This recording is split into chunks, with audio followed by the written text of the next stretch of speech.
Hello and welcome to The Broken Sword. Today we're going to do something different with a little compilation of the full stories of all of the members of the Fellowship of the Ring that we've done in the past. So sit back, relax, and enjoy these full stories.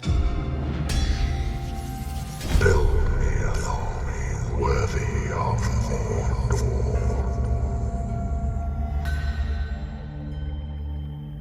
You shall not pass! Gandalf the Grey is one of the most famous wizards to ever have been imagined, and that is for no bad reason. Whether he is calling Pippin a fool of a took, or standing toe-to-toe with a Balrog, Gandalf always had a way of rising to the occasion and being the voice of reason that you wish could have existed in your real life. Gandalf is debatably my favourite character in all of Tolkien's works, so this video is definitely one I've always wanted to do. So let's jump into things by rewinding all the way back to the beginning of time itself. To start off this story, we must be aware of just what Gandalf is, and that is one of the angelic beings known as the Maiar. Now these Maiar are divine spirits that were created by Ilúvatar, who is the equivalent of basically God within Tolkien's stories. Ilúvatar created two groups of divine spirits. One order consisted of the Valar and the other was the Maiar. The Valar were a group considered as lords and queens, with there being 15 of them, albeit one of these is the Dark Lord Melkor, who after committing the evil deeds that he did was no longer counted amongst them. But anyway, below the Valar there were other spirits known as the Maiar, and these were far more in number than the Valar, with each Valar having several of the Maiar serving under them. And this is where good old Gandalf comes into it. Although at this time he did not actually go by the name Gandalf at all. At this point in his existence he was in fact named Olorin. During his youth he served under a few different Valar, and the named ones of these are Manwë, the king of the Valar, his wife Varda, the queen of the Valar, Urmo, who was more commonly known as Lórien, who was the master of visions and dreams, and Nienna, the sister of Urmo, and was known as the Lady of Pity and Mourning. Now there is not a vast amount known of Olorin's earliest years, except for the passage we get from the section of the account of the Valar and Maiar according to the lore of the Eldar, specifically within the of the Maiar part, or from within the Silmarillion, where it says, "Wisest of the Maiar was Olorin. He too dwelt in Lórien, but his ways took him often to the house of Nienna, and of her he learned pity and patience. Of Melian much is told in Quenta Silmarillion, but of Olorin that tale does not speak, for though he loved the elves, he walked among them unseen, or in form as one of them, and they did not know whence came the fair visions or the promptings of wisdom that he put into their hearts. In later days he was the friend of all of the children of Ilúvatar, and took pity on their sorrows, and those who listened to him awoke from despair and put away the imaginations of darkness." So we can see from this, Olorin was not just the wisest of his kind, but also one of the few to embrace the idea of pity and patience and became fascinated with the children of Ilúvatar. Taking the example of Nienna within by taking that pity on those children and helping to lead them on. But now from these earlier times, there is then nothing told of the tales of Olorin until we reach the Third Age of Middle-earth. It took until the darkness of Sauron's power was growing ever greater for him to be brought to the front again. In this age, the Valar chose to send some help to fight against this servant of Morgoth, but not help in the form of warriors, but help in the form of guidance. This is where the Istari were chosen, being selected members from the divine spirits of the Maiar that were chosen to help overcome that darkness. Of these there were 5. Carumo, a Maiar of Aule who became known most commonly as Saruman. Iwendil, a Maiar of Yavanna who became most commonly known as Radagast. Alatar and Palando, both Maiar of Arome who became known as Morinitar and Romistamo, or Ithrin Luin, meaning the Blue Wizards. And finally, of course, Olorin, the Maiar of Manwë that we know as Gandalf. An interesting point about these 5 being chosen is that initially only Carumo and Alatar came forward themselves. However, Manwë knew that he wanted Olorin to go as well, due to his love of the Eldar that still remained within him. Olorin was not sure though, he felt he was too weak to challenge Sauron and feared him. but this just made Manwë believe all the more that this was a good reason for Olorin to go. And so, it was around the year 1000 of the Third Age that Olorin arrived to the lands of Middle-earth, having left Valinor to arrive at the Grey Havens, also known as Mithlond. Here he was met by both Círdan the Shipwright and Glorfindel. Círdan was one of the highly regarded of the Sindar and the master of the Grey Havens from the Second Age onwards. He was one of the most gifted with the skill of foresight and was honoured to be given one of the 3 elven rings of power by Celebrimbor, being the ring Narya, of which he gives to Olorin upon his arrival due to being able to see just a section of his true power despite his old appearance. And Glorfindel was one of the most powerful elves to ever step onto Middle-earth as well. He produced such great deeds that after being killed by fighting a Balrog, he was sent back, re-embodied during the Second Age on a similar mission to that of the Astari, which in fact in Tolkien's later writings was believed to be around the same time as the coming of the Blue Wizards, which was around the year 1600 of the Second Age. Now anyway, of these earlier years in Middle-earth, Olorin would not set up a permanent home like Saruman and Radagast would. In fact, we hear a bit of his initial years within the Unfinished Tales, where it tells us this. But the last comer was named among the elves Mithrandir, the Grey Pilgrim, for he dwelt in no place, and gathered to himself neither wealth nor followers, but ever went to and fro in the Westlands from Gondor to Angmar, and from Lindon to Lorien, befriending all folk in times of need. Warm and eager was his spirit, and it was enhanced by the ring Narya, for he was the enemy of Sauron, opposing the fire that devours and wastes with the fire that kindles, and succours in wanhope and distress. But his joy and his swift wrath were veiled in garments grey as ash, so that only those that knew him well glimpsed the flame that was within. Merry he could be, and kindly to the young and simple, and yet quick at times to sharp speech and rebuking of folly, but he was not proud, and sought neither power nor praise, and thus far and wide he was beloved among all those that were not themselves proud. Mostly he journeyed unwearingly on foot, leaning on a staff, and so he was called among men of the north Gandalf, the elf of the wand. For they deemed him, though in error as has been said, to be of elven kind, since he would at times work wonders among them, loving especially the beauty of fire. And yet such marvels he wrought mostly for mirth and delight, and desired not that any should hold him in awe or take his counsels out of fear. We can see this is where he picked up the name we all know him by best, Gandalf. This was certainly not the only name he went by though. As that quote said, the elves knew him as Mithrandir, the Grey Pilgrim, and there were many more names to go with this being too. He was also known by the likes of Tharkun to the dwarves, Icarnus in the south, Greyhaim by those from Rohan, or even the White Rider when riding upon Shadowfax, and this is just amongst some others as well. This is just another thing that shows just how much Gandalf liked to travel and wander, being known by all these different names throughout Middle-earth.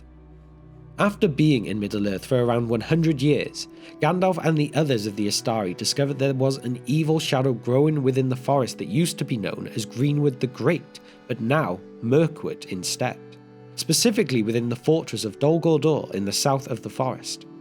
Some believe this evil was the return of the Nazgul, but Gandalf feared it could be worse in that it could be Sauron himself making his return.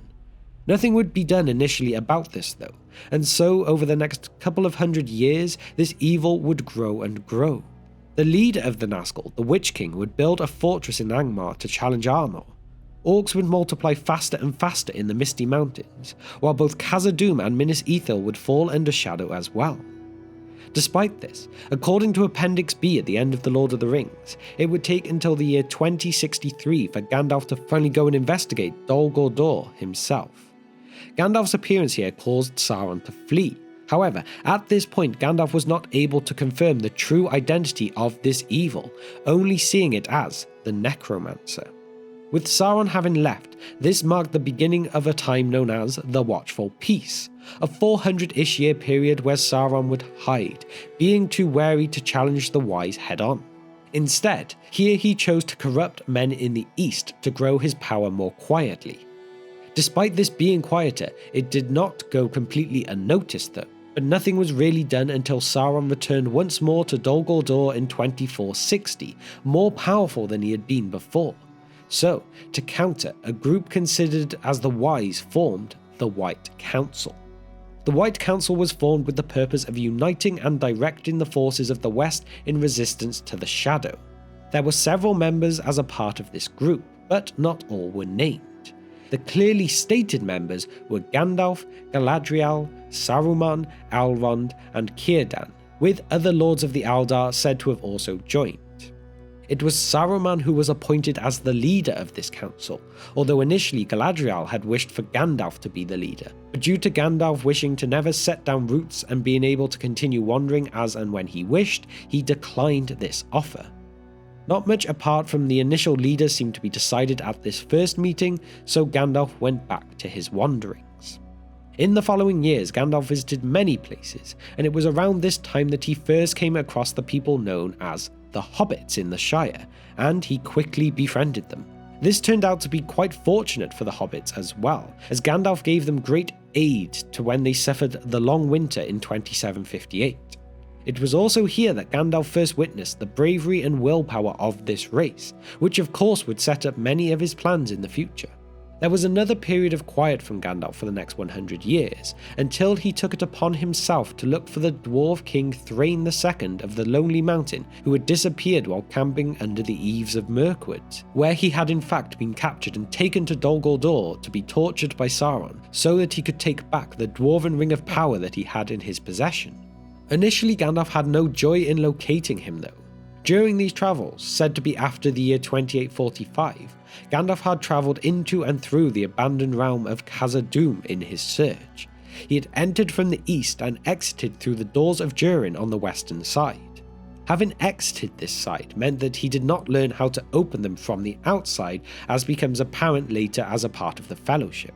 A few more years would pass when Gandalf would return once again to Dol Guldur, in secret this time, and this would be in the year 2850.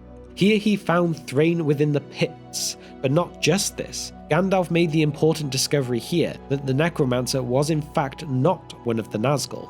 It instead was indeed Sauron. Gandalf managed to escape from this and returned back to the other members of the White Council, announcing to them what he had discovered. He urged them to attack Sauron now, before he could regain more of his strength, before he could find the One Ring. However, Saruman, as the leader of this council, declared it would be better to watch and wait to see what unfolds, and not act rashly now. After all, the One Ring had been lost into the Anduin a long time ago. Many agreed with Saruman, so they did not attack at this time, but no one would yet realize Saruman's true intentions for suggesting this. The years would continue to roll on, and Gandalf would become wary of events going on elsewhere.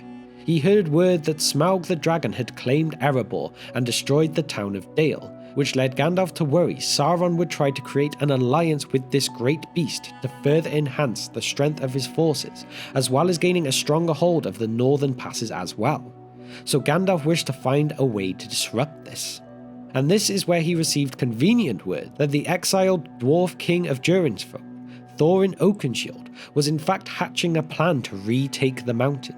Fate would then bring the two together, as one night in the year 2941, they both happened to be staying in Bree. They talked and decided to continue their travels together as they were heading in the same direction, and so this is where the plan for the quest of Erebor was conceived. Therefore, not long after, Gandalf turned up at Bag End with several dwarves behind him and persuaded the hobbit Bilbo Baggins to join their quest as their burglar. It took some convincing, but convince Bilbo, Gandalf did. Gandalf would join Thorin's company as well, at least until they reached Rivendell. During this early part of their quest, Gandalf played a vital role. He saved them from trolls, where he would find his sword Glamdring. He guided them through the Misty Mountains, killed the Great Goblin, and led the dwarves to their escape, even striking up a friendship with a great eagle named Gwaihir after healing a wound that they suffered when they were trying to save the company. Gandalf's assistance did not stop here though, for he also led them to the House of Beorn, and this would be where he parted ways from their quest. It was at this time when Gandalf left them at the edge of Mirkwood that an emergency meeting of the White Council would be called. Gandalf knew he had to convince the rest of the council to agree to attack Dol Guldur at this time, and this time he succeeded in even swaying Saruman's mind. And so they attacked Dol Guldur, where they managed to drive Sauron out, forcing him to flee back to Mordor. Now this quest was complete, it was time for Gandalf to return to the dwarves and Bilbo. He had heard their path through Mirkwood was challenging and they had been imprisoned by the Wood Elves. However, by the time he finally got back to this area, the company had escaped, got to Erebor, and prepared for an attack by the Lake Men and the Wood Elves. Gandalf heard how Bard had killed Smaug, and now he and Thranduil asked for Gandalf's assistance to reason with Thorin. Just before the battle between the dwarves, elves and men was about to begin, Gandalf managed to step in. He warned them that the forces of the likes of orcs and wargs would attack, and that they should be siding with each other, not against each other. He managed to convince them to fight on the same side, and just in time too before the orcs of the Misty Mountains attacked in the battle that became known as the Battle of Five Armies. After this battle, Gandalf would journey with Bilbo back to the Shire by way of Beorn's and then Rivendell to meet once more with Elrond to discuss all that had happened. Once this part of his journey was over, it had been confirmed to him that hobbits were worth taking a special note in, particularly the Bagginses. He would even return to visit Bilbo with the dwarf Balin in future years as well, bringing news of the goings-on in Erebor and Dale. There were a few years of quiet before Sauron would declare himself openly in Mordor. When this happened, the White Council met for their last time, this being in the year 2953, where they discussed what to do next about the Rings of Power. Here, Saruman's jealousy of Gandalf finally got the better of him, for he sent spies to start watching the Grey Wizard afterwards. This in turn meant Saruman learnt of the existence of the hobbits and the Shire, noting specifically that Gandalf had a great interest in these people. It was from this time that Saruman began sending his spies to keep a watch over Bree and the surrounding areas along with it. Around this time too, Gandalf learned of the creature Gollum's mission to find Bilbo Baggins and reclaim the precious that was stolen from him. However, Gandalf would not give him the attention that he should have at this time, as he discusses with Frodo in the chapter of The Shadows of the Past in The Lord of the Rings, where he says, "The Wood Elves tracked him first, an easy task for them, for his trail was still fresh then. Through Mirkwood and back again it led them, though they never caught him. The wood was full of the rumour of him, dreadful tales even amongst beasts and birds. The woodmen said that there was some new terror abroad, a ghost that drank blood. It climbed trees to find nests, it crept into holes to find the young, it slipped through the windows to find cradles. But at the western edge of Mirkwood the trail turned away. It wandered off southwards and passed out of the Wood Elves' ken, and was lost. And then I made a great mistake. Yes, Frodo, and not the first, though I fear it may prove the worst. I let the matter be. I let him go. For I had much else to think of at that time, and I still trusted the law of Saruman." Gandalf would come to meet an important man next in the year 2956, and this is someone you are likely to have heard of, Aragorn, son of Arathorn and heir of Isildur. They quickly bonded and became friends in their joint quest to finally overthrow the Dark Lord Sauron. Aragorn was not the only man he would befriend in this time though, with another being Faramir, son of Denethor, during his visits to Gondor. Gandalf would teach him many things, which would cause great displeasure in Denethor, not liking that his son was becoming some wizard's pupil. This was very much a time of great travelling for Gandalf, visiting lands all over the western part of Middle-earth, with the Shire continuing to be one of his most frequently visited locations, keeping a keen eye on a never-aging Bilbo, as well as his younger cousin, Frodo Baggins, who appeared to be cut from the same cloth as Bilbo. Gandalf's mind did quite often veer back towards Bilbo, specifically to the magical ring that he found on the Quest of Erebor adventure, and the way Bilbo lied about how he originally got it. This was very un-Hobbit-like, and so he made sure to keep a close eye on him. Gandalf would return to Bag End once again in the year 3001 for Bilbo's 111th birthday and farewell party. With Bilbo leaving the Shire, Gandalf knew he must convince him to leave this ring behind, which he manages to persuade him to do. Gandalf was strongly starting to believe that this was indeed one of the magical rings of power, and so, after warning Frodo to never use the ring, but to keep it safe and keep it secret, Gandalf headed into the wild to hunt once again for the creature Gollum to maybe find some answers. Gandalf asks for help on this quest from Aragorn and his fellow Rangers of the North, with Aragorn helping him directly and the Rangers helping to guard the borders of the Shire.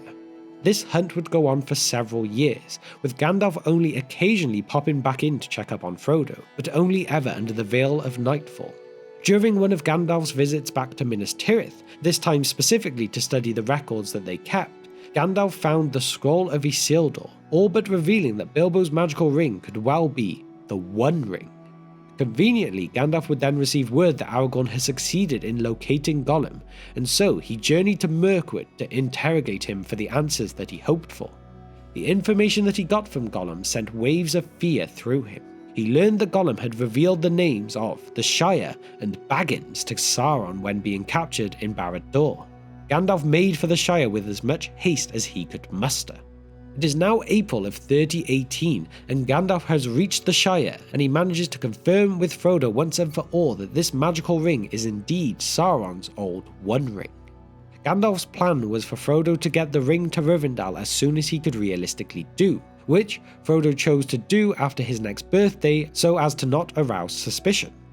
Gandalf initially stayed for a couple of months with Frodo before deciding he needed to leave after hearing of an ever-looming war in Gondor and the growing shadow from the east.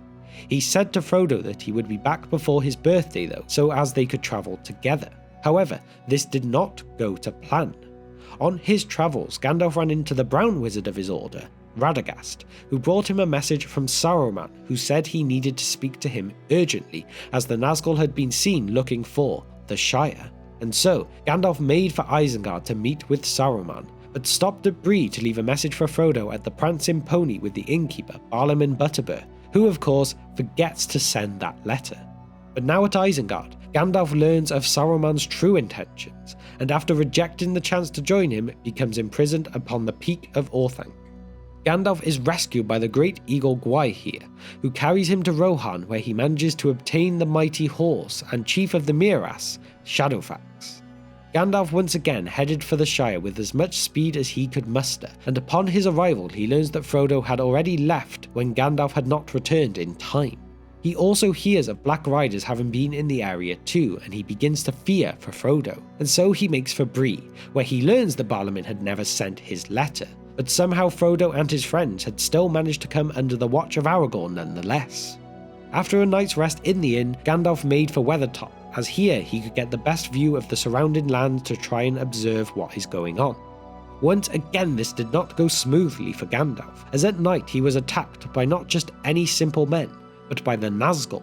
There was a great battle of light and flame, and Gandalf managed to drive off these dark servants of Sauron. He escaped, but not before leaving his mark on some stones, and then he made for the north, being followed by just 4 of the Nazgul. The only thing he could do now was head straight for Rivendell and hope that Aragorn could get the hobbits there himself.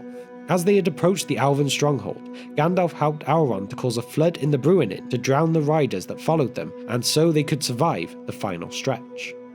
After Frodo had healed from his wounds, the Council of Elrond was summoned to decide their plan for destroying the One Ring.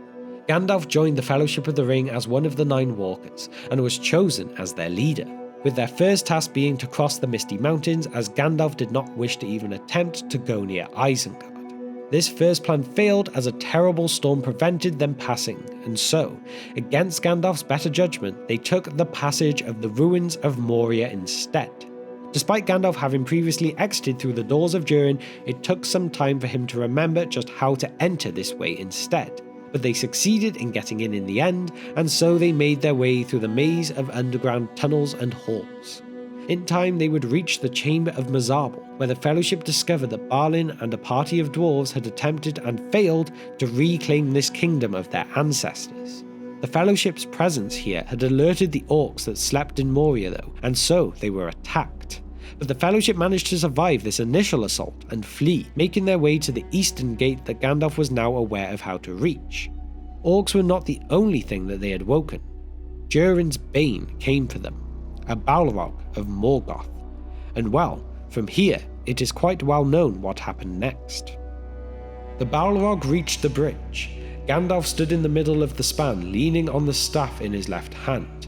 but in his other hand Glamdring gleamed, cold and white. His enemy halted again, facing him, and the shadow about it reached out like two vast wings. It raised the whip, and the thongs whined and cracked. Fire came from its nostrils, but Gandalf stood firm. "You cannot pass," he said. The orc stood still, and a dead silence fell. "I am a servant of the secret fire, wielder of the flame of Anor. You cannot pass. The dark fire will not avail you, flame of Udun. Go back to the shadow. You cannot pass." The Balrog made no answer. The fire in it seemed to die, but darkness grew. It stepped forward slowly onto the bridge, and suddenly it drew itself to a great height, and its wings were spread from wall to wall. But still, Gandalf could be seen. Glimmering in the gloom, he seemed small, and altogether alone, grey and bent like a wizened tree before the onset of a storm. From out of the shadow a red sword leaped flaming. Glamdring glittered white in answer. There was a ringing clash and a stab of white fire.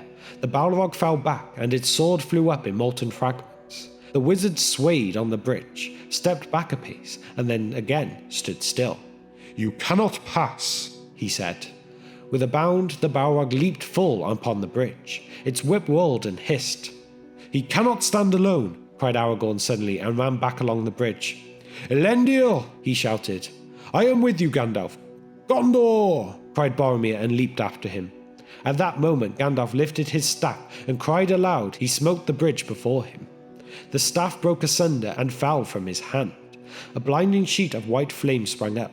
The bridge cracked. Right at the Balrog's feet it broke, and the stone upon which it stood crashed into the gulf, while the rest remained, poised, quivering like a tongue of rock thrust out into emptiness. With a terrible cry the Balrog fell forward, and its shadow plunged down and vanished. But even as it fell it swung its whip, and the thongs lashed and curled about the wizard's knees, dragging him to the brink. He staggered and fell, grasped vainly at the stone, and slid into the abyss. "Fly, you fools!" he cried, and was gone. That was not the end of our Grey Wizard, though. He fell and fought for a long time with the Balrog. There was 8 days of combat between the two, fighting from the deep places below them all the way to the peak of the Endless Stair. Upon reaching the top, they fought for 2 more days and nights, but eventually Gandalf managed to throw down his enemy onto the mountainside. However, this took the last of Gandalf's strength, and so although technically he did not die, his spirit did leave Middle-earth. Again, this is not the end of Gandalf's story though, as Ilúvatar stepped in, and because of his commitment to his quest and the manner of his death, Gandalf was sent back once again with his same mission. However, this time he was granted the power to reveal a greater amount of his true Maya strength, even though he was still there to support and guide. And so this is where Gandalf the White now had arrived in Middle-earth, being sent back to the mountaintop where he had slain the Balrog. From here, the great eagle Gwaihir once again came to his assistance, carrying him off and taking him to Lothlorien. Here he was received by Galadriel, who fitted him with new clothes and a new staff, as well as updating him on just how the Fellowship were getting on. Upon hearing of Frodo and Sam splitting from the rest, Gandalf knew he could not help them now. So instead he made to find Aragorn, Legolas and Gimli as they hunted for Merry and Pippin. After reuniting with his friends, the 4 of them made for Edoras, where Gandalf released Theoden from Grima Wormtongue's poisonous grip and encouraged him to prepare for war. And so, by Gandalf's advice, King Theoden took his army to Helm's Deep as their best form of defence, while Gandalf went off on Shadowfax to find the rest of Rohan's forces led by Erkenbrand. Gandalf managed to find them and bring them to Helm's Deep just in time. Helm's Deep was under siege, and thankfully these reinforcements of Gandalf and Erkenbrand broke the siege and saved the men inside. Now with Saruman's force defeated, Gandalf knew he must go and see the wizard himself. Saruman had become trapped in his tower after the Ents of Fangorn, along with Merry and Pippin, had ruined the outer walls of Isengard and the orcs that stayed there. Gandalf wished to forgive and gain knowledge from Saruman, but Saruman refused this, insulted. And so, Gandalf expelled him from the Order and from the Council, also breaking his staff.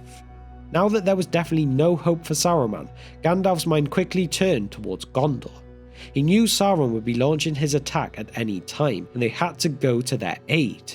He advised Theoden to prepare to ride to Gondor as reinforcement, as he took Pippin to ride with him straight for Minas Tirith. Upon their arrival to the White City, they were met by an unwelcoming Denethor II, the ruling steward of the city. Denethor did not ban Gandalf from the city, but he certainly did not like him being there. Soon after, Gandalf would ride out of the gates on Shadowfax to drive away the Nazgul that were trying to stop Faramir's forces' retreat after losing Osgiliath, a good showing of a small percentage of his true power. And from saving Faramir, he learned of Frodo and Sam still being alive and still pushing on their mission. This was good news to Gandalf at the very least. As Gandalf had predicted, Sauron's forces led by the Witch King of Angmar would come and lay siege to Minas Tirith. Gandalf did all he could to encourage and lead the men of Minas Tirith in their defence, countering the fear that the Nazgul instilled in their enemies.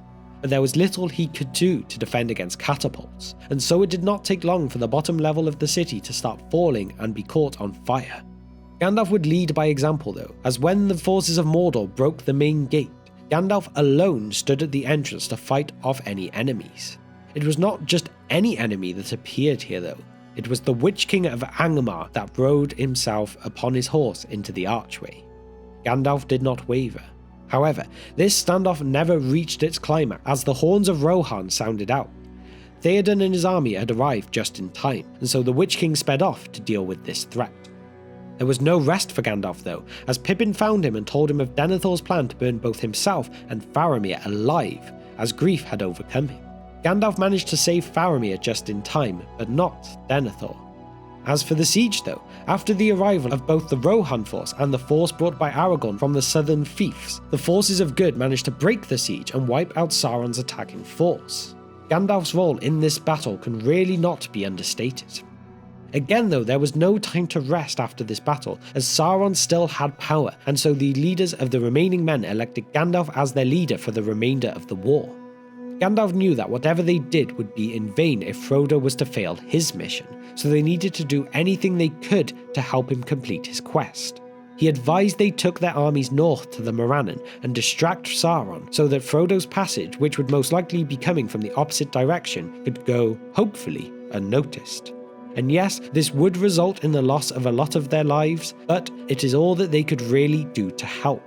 And so, they took their forces and marched upon the Black Gates of Mordor. Upon their arrival, they were met by the mouth of Sauron, who attempted to intimidate the force by revealing Frodo's mithril vest to them, saying that they had captured and tortured the hobbit that it belonged to. Gandalf would accept nothing Sauron could offer in terms of a surrender, so they prepared themselves for what could possibly be their final battle. It worked though, and Sauron sprung their trap, emptying his lands to destroy this force of men.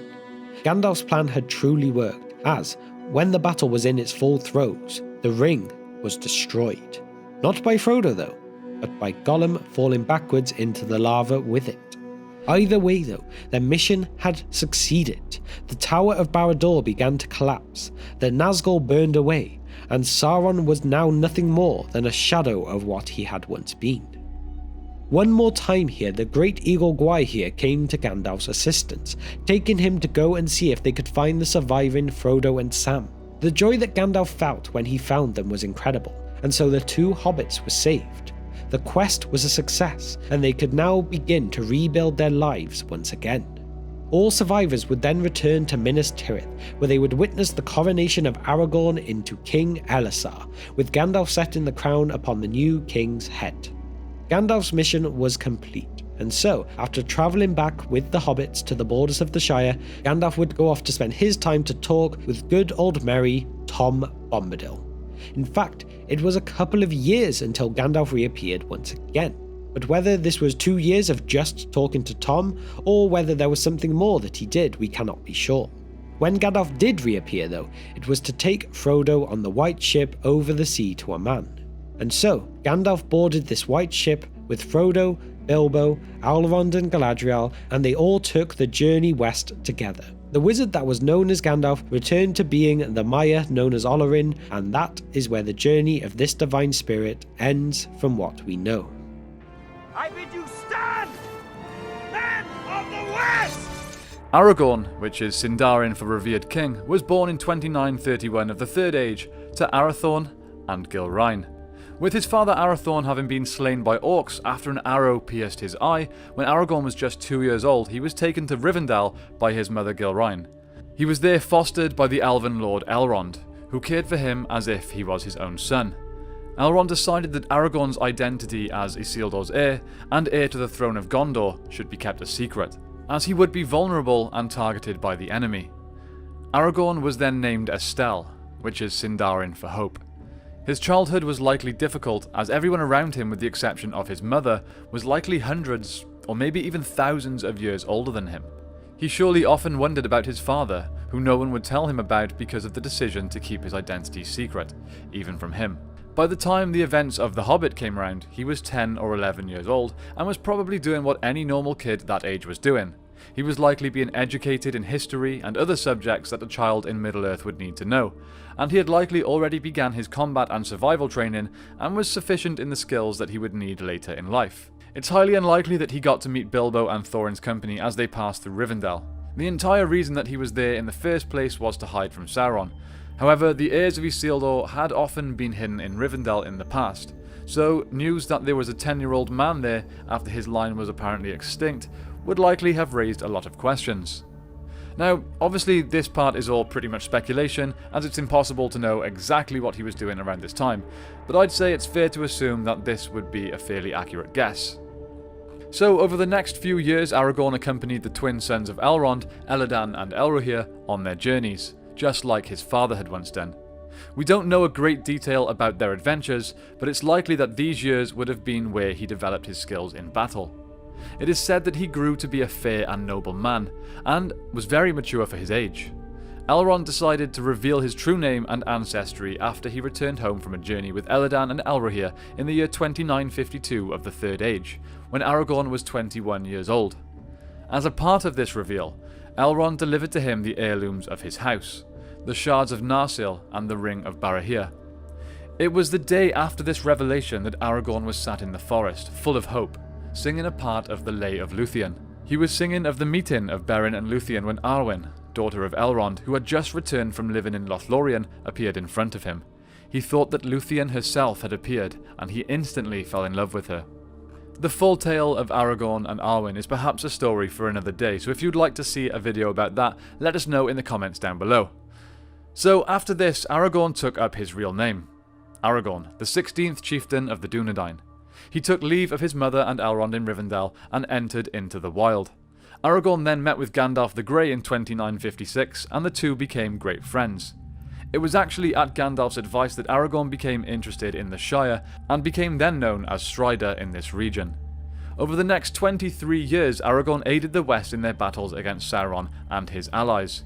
He served Thengel, king of Rohan, who was actually Theoden's father. He also served Ecthelion, steward of Gondor, who was Denethor's father. Throughout this time, he disguised himself under the name Thorongil, which was Sindarin for Eagle of the Star, a name given to him because of the silver star he wore upon his cloak. After serving under Thengel, he committed his time to Ecthelion, who was in desperate need of able men to defend his lands against the constant attacks from Mordor. Thorongil quickly proved himself as a great leader by both land and sea, and because of this, Ecthelion trusted him and loved him. Many believed that this caused a rivalry between Thorongil and the steward's son Denethor, who probably knew of Thorongil's real identity as heir to the throne, and suspected that him and Gandalf had plans to take over his eventual rule. However, Thorongil only saw himself as a servant of the steward and had no plans to overthrow, interested only in the safekeeping of the free peoples of Middle-earth, just as a true leader should be. Ecthelion had been expecting an attack from Sauron, and Thorongil warned him that the southern fiefs would be left vulnerable to attacks from the Corsairs of Umbar. Ecthelion allowed him to take ships and lead an attack against Umbar. At night he burned many of their ships, and in a fight he killed the captain of the haven, receiving only a few casualties to his men. Great honour then awaited him back at Minas Tirith. However, he did not return. While in Pelagia, he left a farewell message to Ecthelion saying that fate would not allow him to return anytime soon. He left Gondor to travel into the far east and south to explore the hearts of men, both good and evil, and learning of the plots and devices of the servants of the Dark Lord. His deeds ensured the survival of the West much later into the War of the Ring. Now, I want to go back on myself slightly here to ask you guys a question that I have always wondered. Let me explain. So Theoden was roughly 17 years younger than Aragorn, which would make him about 9 years old when Aragorn, disguised as Thorongil, arrived in Rohan. Now, let us assume that Aragorn spent roughly 10 of the 23 years in Rohan before he left for Gondor.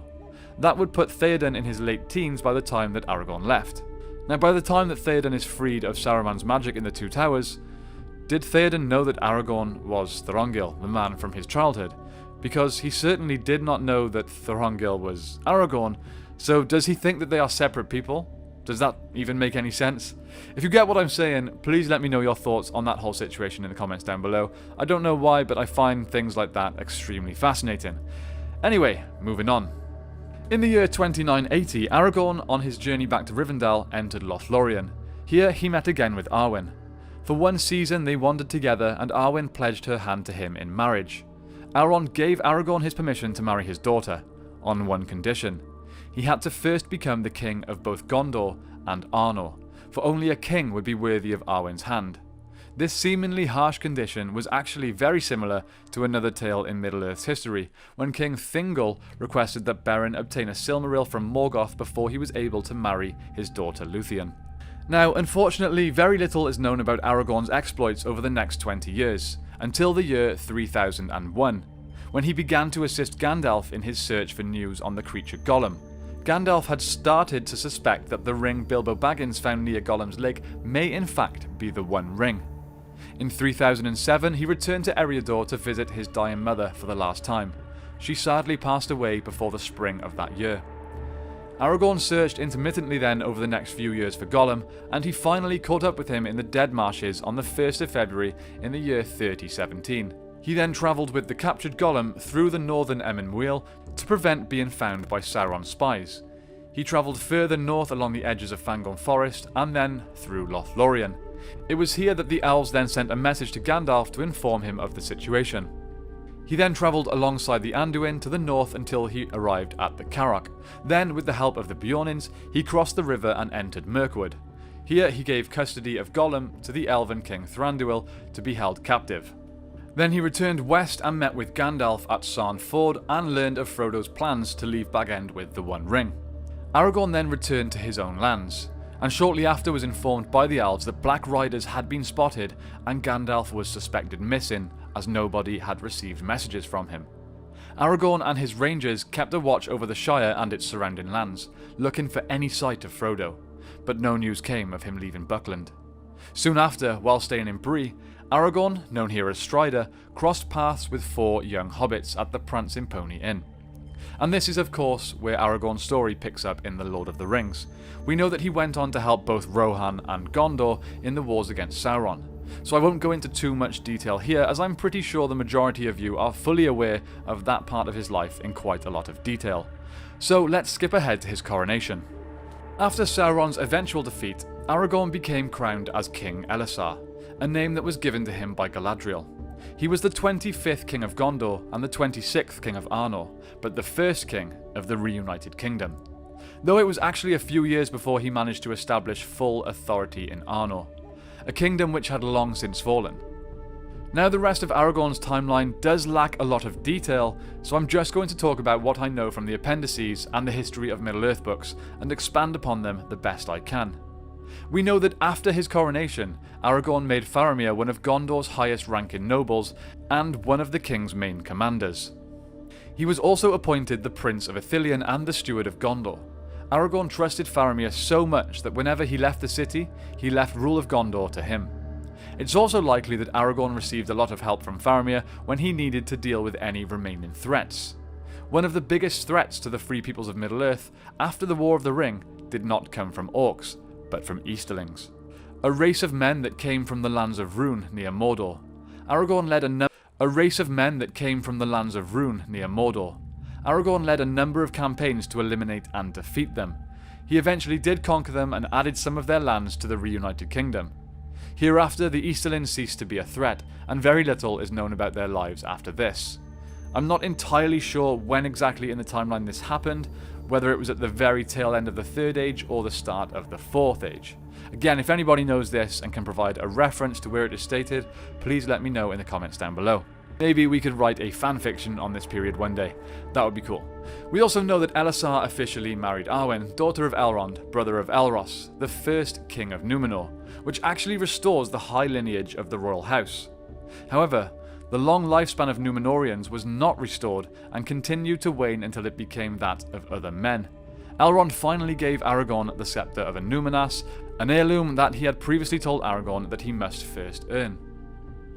Then the king welcomed his guests, and they alighted, and Elrond surrendered the scepter and laid the hand of his daughter in the hand of the king. And together they went up into the high city, and all the stars flowered in the sky. And Aragorn the king Elisar wedded Arwen and Dumiel in the city of the kings upon the day of midsummer, and the tale of their long awaiting and labours was come to fulfilment. Just after the wedding, Éomer came to Minas Tirith, and with Aragorn returned to Edoras to attend the funeral of King Theoden. Not long after this, the Fourth Age began. For a while, King Elisar rode north and dwelled near Lake Evendim. He goes to Brandywine Bridge and greets his friends there. He gifts the Star of the Dunedain to Sam, whose daughter Eleanor is made a maid of honour to Queen Arwen. Sam, Rosie and their daughter Eleanor then moved to Gondor for a year. It turns out that the hobbits having such a close relationship with the king had its benefits for the Shire in general. Aragorn did his absolute best to ensure that the Shire remained to live peacefully and happily. It became a territory under protection of Arnor, but still remained an independent land, and the entry of any fully grown men was forbidden. He stays for a while by Lake Evendim, then everyone in the Shire is glad, but he does not enter this land and binds himself by the law that he has made, that none of the big people shall pass its borders. But he rides often with many fair people to the Great Bridge, and there he welcomes his friends and any other people who wish to see him, and some ride away with him and stay in his house as long as they have a mind. I absolutely love this passage because it truly shows just how much Aragorn's hobbit friends really mean to him, and he's not just the king of Gondor and Arnor, but of all of the free people of Middle-earth. Now, not much is known of his dealings until the 1st of March in the year 120 of the Fourth Age, where Aragorn, son of Arathorn, King Elisar of the reunited kingdom of Arnor and Gondor, chieftain of the Dunedain, dies on his birthday. He lived for 210 years and ruled for 122 years. It is said that King Elisar and Queen Arwen reigned long and in great blessedness, but at the last the weariness came upon the king, and then, while still in vigour of mind and body, he laid himself down after the manner of the ancient kings of Númenor. Then going to the house of the kings in the silent street, Aragorn laid him down on the long bed that had been prepared for him. There he said farewell to Eldarion, and gave into his hands the winged crown of Gondor and the scepter of Arnor. One does not simply walk into Mordor. Boromir, the captain of the White Tower and the son of Denethor II. Boromir was a tall man, standing at an impressive 6 foot 4 inches tall, or 193 centimeters, for whichever way that you prefer your measurements. He had dark hair, grey, stern eyes, and a noble face. But there was much that happened before he was described like this in his first appearance at the Council of Elrond in The Lord of the Rings. So, let us rewind a bit first and go back to the earliest days of his life. Boromir was born in the year 2978 of the Third Age to his parents Denethor II and Finduilas. Denethor was the 26th and last but one ruling steward of Gondor before the return of Aragorn after the War of the Ring. He was a proud and valiant ruler who let his thirst for knowledge be his downfall after using one of the Palantiri to try and gain knowledge and challenge the will of Sauron. And despite holding up very well in this battle, it did take a lasting toll on his body and mind. Then, as for Boromir's mother, Finduilas, she was the sister of Prince Imrahil of Dol Amroth from the times of the War of the Ring. She was named after the elf of the First Age, for she had a gentle heart and was very beautiful. Boromir would not know much of his mother though, as she died when he was just 10 years old in the year 2988, with his brother Faramir being born in the middle of these dates in 2983, and Finduilas grew weaker in the years following his birth. Boromir would come into the years of his teens without a mother and with a father who grew ever more remote and grim. but that did not stop Boromir becoming a great man and warrior. So time drew on to the War of the Ring, and the sons of Denethor grew to manhood. Boromir, 5 years the elder, beloved by his father, was like him in face and pride, but in little else. Rather he was a man after the sort of King Eomer of old, taking no wife, and delighting chiefly in arms, fearless and strong, but caring little for lore, save the tales of old battles. Now, for those of you who may not be sure just who this King Eomer that Boromir is being compared to is, a quick summary would show him as the 33rd and last King of Gondor before the lines of the ruling stewards took charge instead. He took part in the wars against Angmar that were led by the Witch King. After one battle, the Witch King challenged Eomer to single combat and was initially ignored. However, 7 years after this first challenge, he goaded him once again, and this time Eomer could not be talked down. He took just a small escort of knights and rode to Minas Morgul where the Witch King held strong. Here they entered the gates, but none of that party were ever to be seen again. There is obviously more detail of the life of King Eomer, but that full story is one for another day, so if you would like that in a video, let me know that in the comments below. But anyway, as you can see, growing up being compared to the kind of man that at that time was the most recent King of Gondor was definitely a great compliment. As for Boromir again though, if we dive back into Appendix A of The Lord of the Rings, we get a bit more information on his younger years, along with his relationship with both his brother Faramir and father Denethor. Yet between the brothers there was great love, and had been since childhood, when Boromir was the helper and protector of Faramir. No jealousy or rivalry had arisen between them since, for their father's favour or for the praise of men. It did not seem possible to Faramir that anyone in Gondor could rival Boromir, heir of Denethor, captain of the White Tower, and of like mind was Boromir. Yet it proved otherwise at the test. So as seen there, Boromir was a strong and protective brother to Faramir, and this help shows that their relationship was always strong. Then the years would continue as they both grew to become men, and over the next 30 years Boromir would grow as a soldier and become one of the greatest commanders in the histories of Gondor, after winning and leading many battles against the enemies of Gondor. And as we reached the year 3018 of the Third Age, Boromir's brother Faramir would twice have a dream that he did not speak of. That is until the same dream would come to Boromir as well. After speaking together, neither could understand too much of the words that came to them. But here is the passage of how Boromir describes it to the Council of Elrond in the Fellowship of the Ring. In this evil hour I have come on an errand over many dangerous leagues to Elrond. 110 days I have journeyed all alone, but I do not seek allies in war. The might of Elrond is in wisdom, not in weapons, it is said. I come to ask for counsel and the unravelling of hard words. For on the eve of the sudden assault a dream came to my brother in a troubled sleep, and afterwards a like dream came oft to him again, and once to me. In that dream I thought the eastern sky grew dark, and there was a growing thunder, but in the west a pale light lingered, and out of it I heard a voice, remote but clear, crying, "Seek for the sword that was broken. In Imladris it dwells. There shall be counsels taken, stronger than Morgoth's spells. There shall be shown a token that doom is near at hand, for Isildur's bane shall waken, and the halfling forth shall stand." Of these words we could understand little, and we spoke to our father, Denethor, Lord of Minas Tirith, wise in the lore of Gondor. This only would he say, that Imladris was of old the name among the elves of a far northern dale, where Elrond the half-elven dwelt, greatest of lore masters. However, before we get too much into what comes from this reveal to the council, we have a few events to fill you in on before Boromir even got to Rivendell. So, if we go back to the day after Boromir and Faramir discussed their vision, then Sauron would set in motion his initial plans. As, on June 20th, 3018, an attack on Osgiliath would be launched. When looking at the book of the Unfinished Tales of Numenor and Middle-earth, we learn that Sauron had hoped to alarm and distract the councils of his enemies by starting a war, even though he had not really planned to start this war just yet himself. But to help his plan, Sauron decided to launch simultaneous attacks on both Thranduil in Mirkwood and on Gondor too. The main thinking behind these attacks was twofold. One, so that he could capture or kill the creature Gollum, whichever method stopped his enemies from taking him. And two, to test the strength that Gondor held while securing the passage of the Bridge of Osgiliath, so that the Nazgul could be able to cross.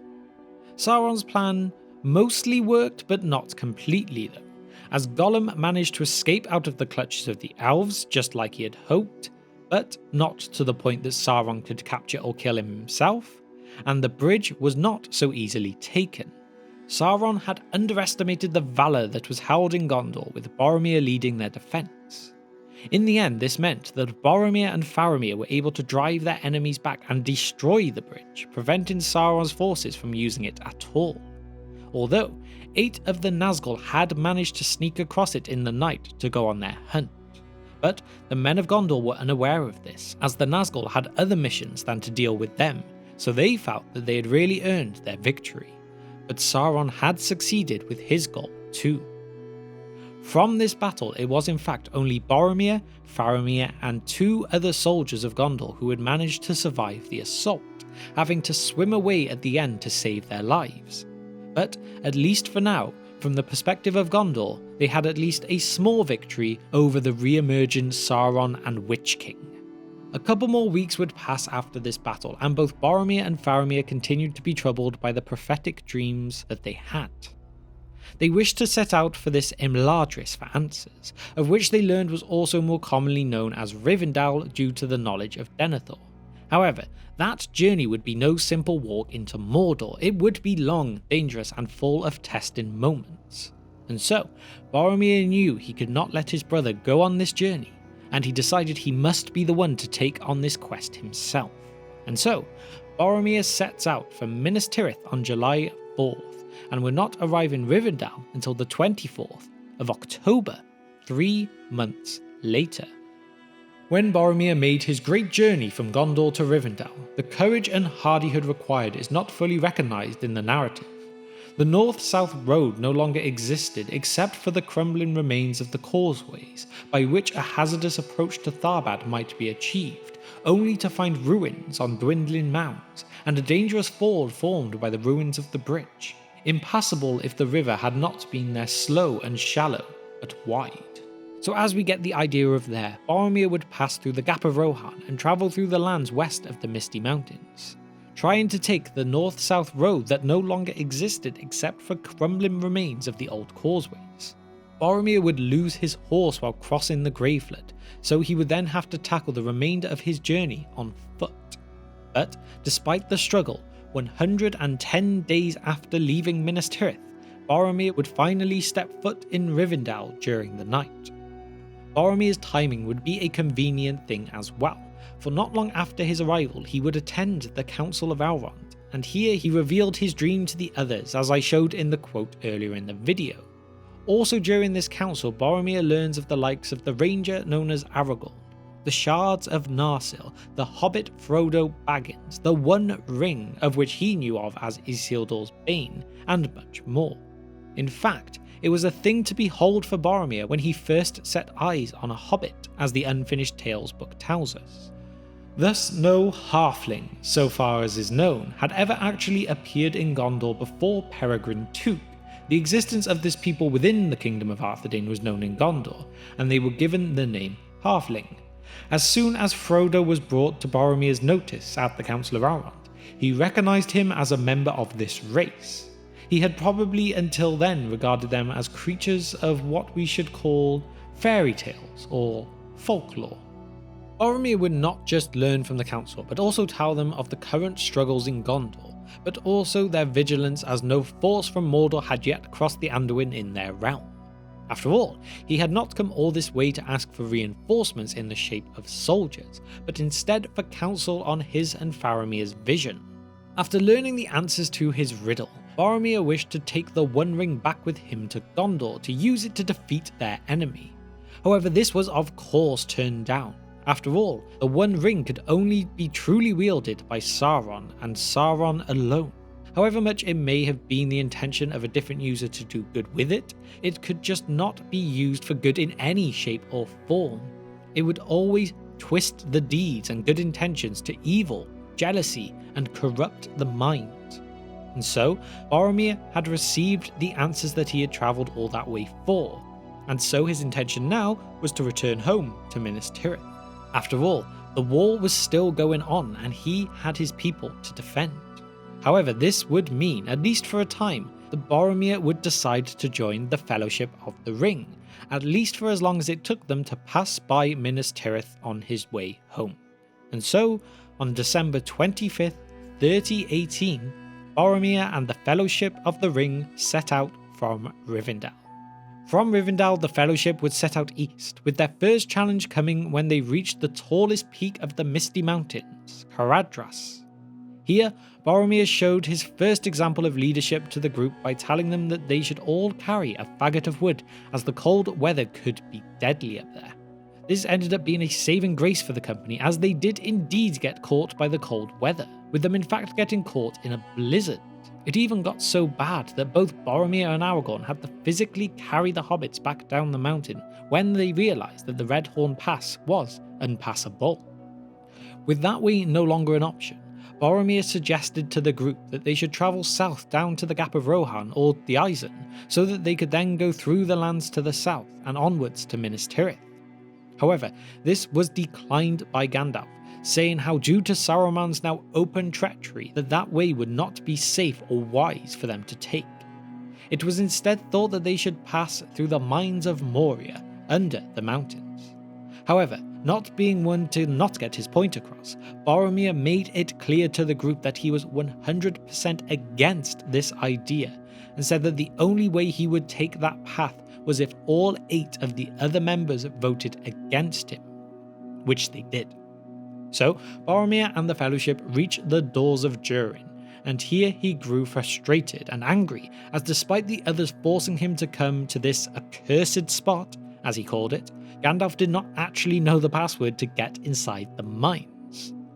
With Gandalf not yet discovering the secret words, and the sounds of wolves being brought to them by the wind, Boromir stooped down in frustration, picked up a large stone and threw it into the dark waters. This stone would alert and wake up one of the nameless things that lived beneath Moria, the Watcher in the water.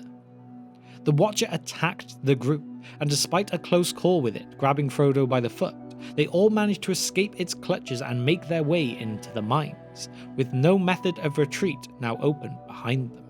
Boromir and the Fellowship pass through Moria and are then attacked when they reach the Chamber of Mizarble.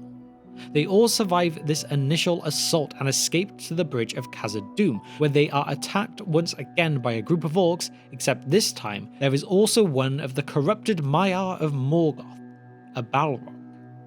Gandalf confronts this Balrog on the bridge, where Boromir tries to run towards him to help, showing his true courage in the face of any enemy. But Gandalf breaks the bridge and he and the Balrog fall into the depths below.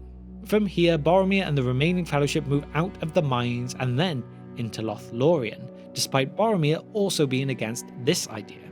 As these lands had a mysterious and dangerous reputation back in Gondor, Boromir was very untrusting of what may appear to them, asking them all, is there no other way?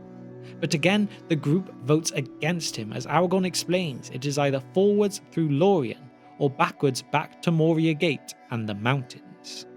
The company then meet with some of the Lorien elves and are led into their lands. They meet the Lady of Lorien, Galadriel, and Boromir finds the whole experience exceedingly strange, as though she had been trying to tempt each of them while reading their thoughts. Maybe it was only a test, and she thought to read our thoughts for her own good purpose, but almost I should have said that she was tempting us, and offering what she pretended to have the power to give. It need not be said that I refused to listen. The men of Minas Tirith are true to their words, but what he thought that the lady had offered him, Boromir did not tell. And as for Frodo, he would not speak, though Boromir pressed him with the questions. She held you long in her gaze, ring-bearer, he said. Yes, said Frodo, but whatever came into my mind then, I will keep there. Well, have a care, said Boromir. I do not feel too sure of this elvish lady and her purposes.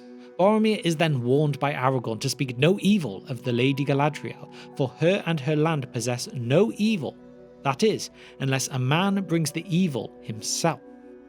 Nonetheless, Boromir is never fully trusting of this place, but the Fellowship would remain here for a few days before setting off again. And before the group leave, each of them is given a gift by Galadriel, as this is where Frodo receives the phial that caught the light of Eärendil's star, and Boromir receives a bout of gold.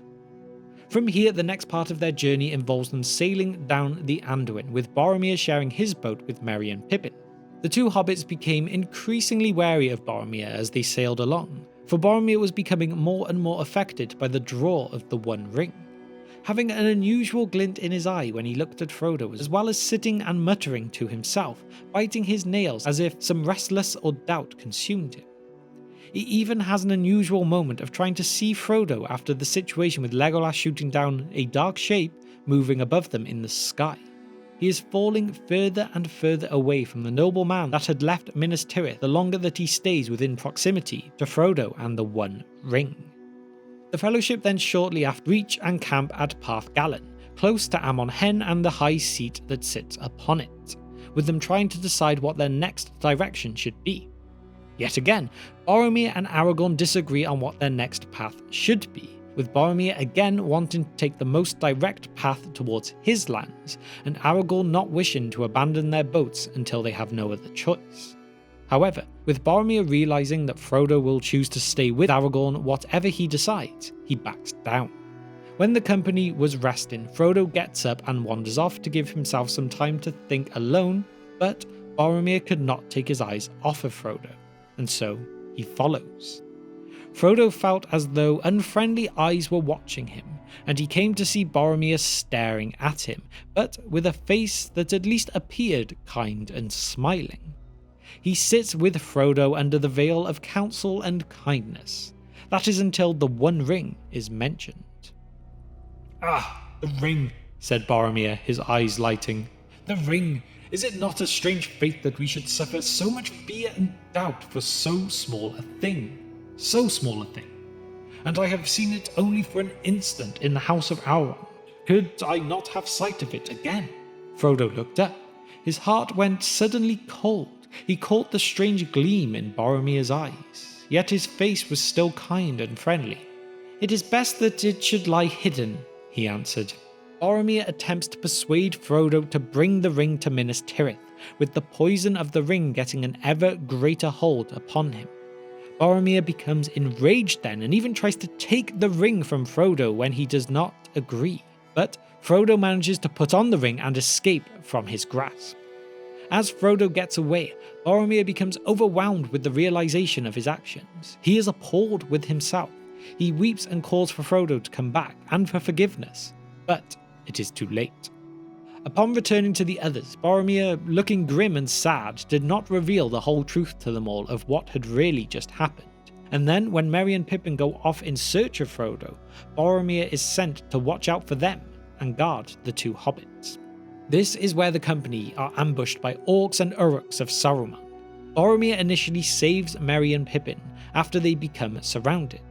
Boromir kills many of the orcs, but their numbers are too great. Boromir blows on the horn of Gondor, doing all he can to protect the hobbits, trying to gain redemption for the monster that he had unwittingly become. However, he could not maintain his effort as arrows are shot at him, piercing his body several times. It is not just one arrow that brings down this great warrior, as it takes several to finally stop him, doing everything he can to protect Merry and Pippin. This is Boromir's final moment to really show what a great warrior and leader he truly was. With Boromir now mortally wounded though, the orcs take Merry and Pippin captive, and Boromir is left to die where he fell.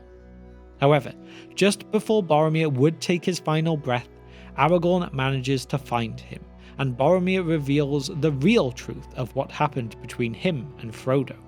He asks for forgiveness, for he gave in to the power of the ring, which Aragorn gladly grants him before he takes his final breath.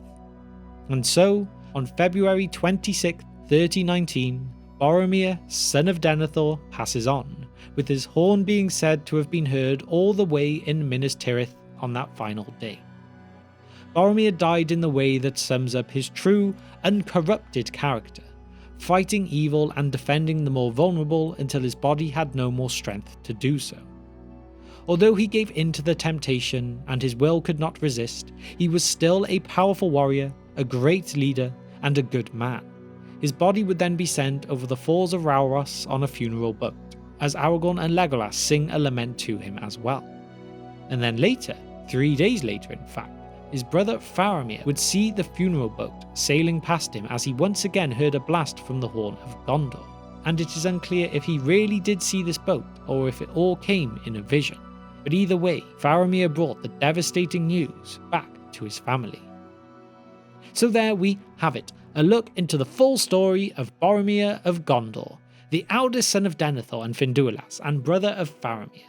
He was one of the 9 members of the Fellowship of the Ring, and despite falling to the power of the One Ring in his last days, at heart he was truly a powerful warrior, a brilliant leader, and a caring friend. It is little surprise he did fall to the corruption of the Ring, when every decision that needed to be made he was voted against, when all he was trying to do was return home to look after his people. Shall I describe it to you? Or would you like me to find you a box? While Legolas's past may be lacking, the history of his race is certainly not.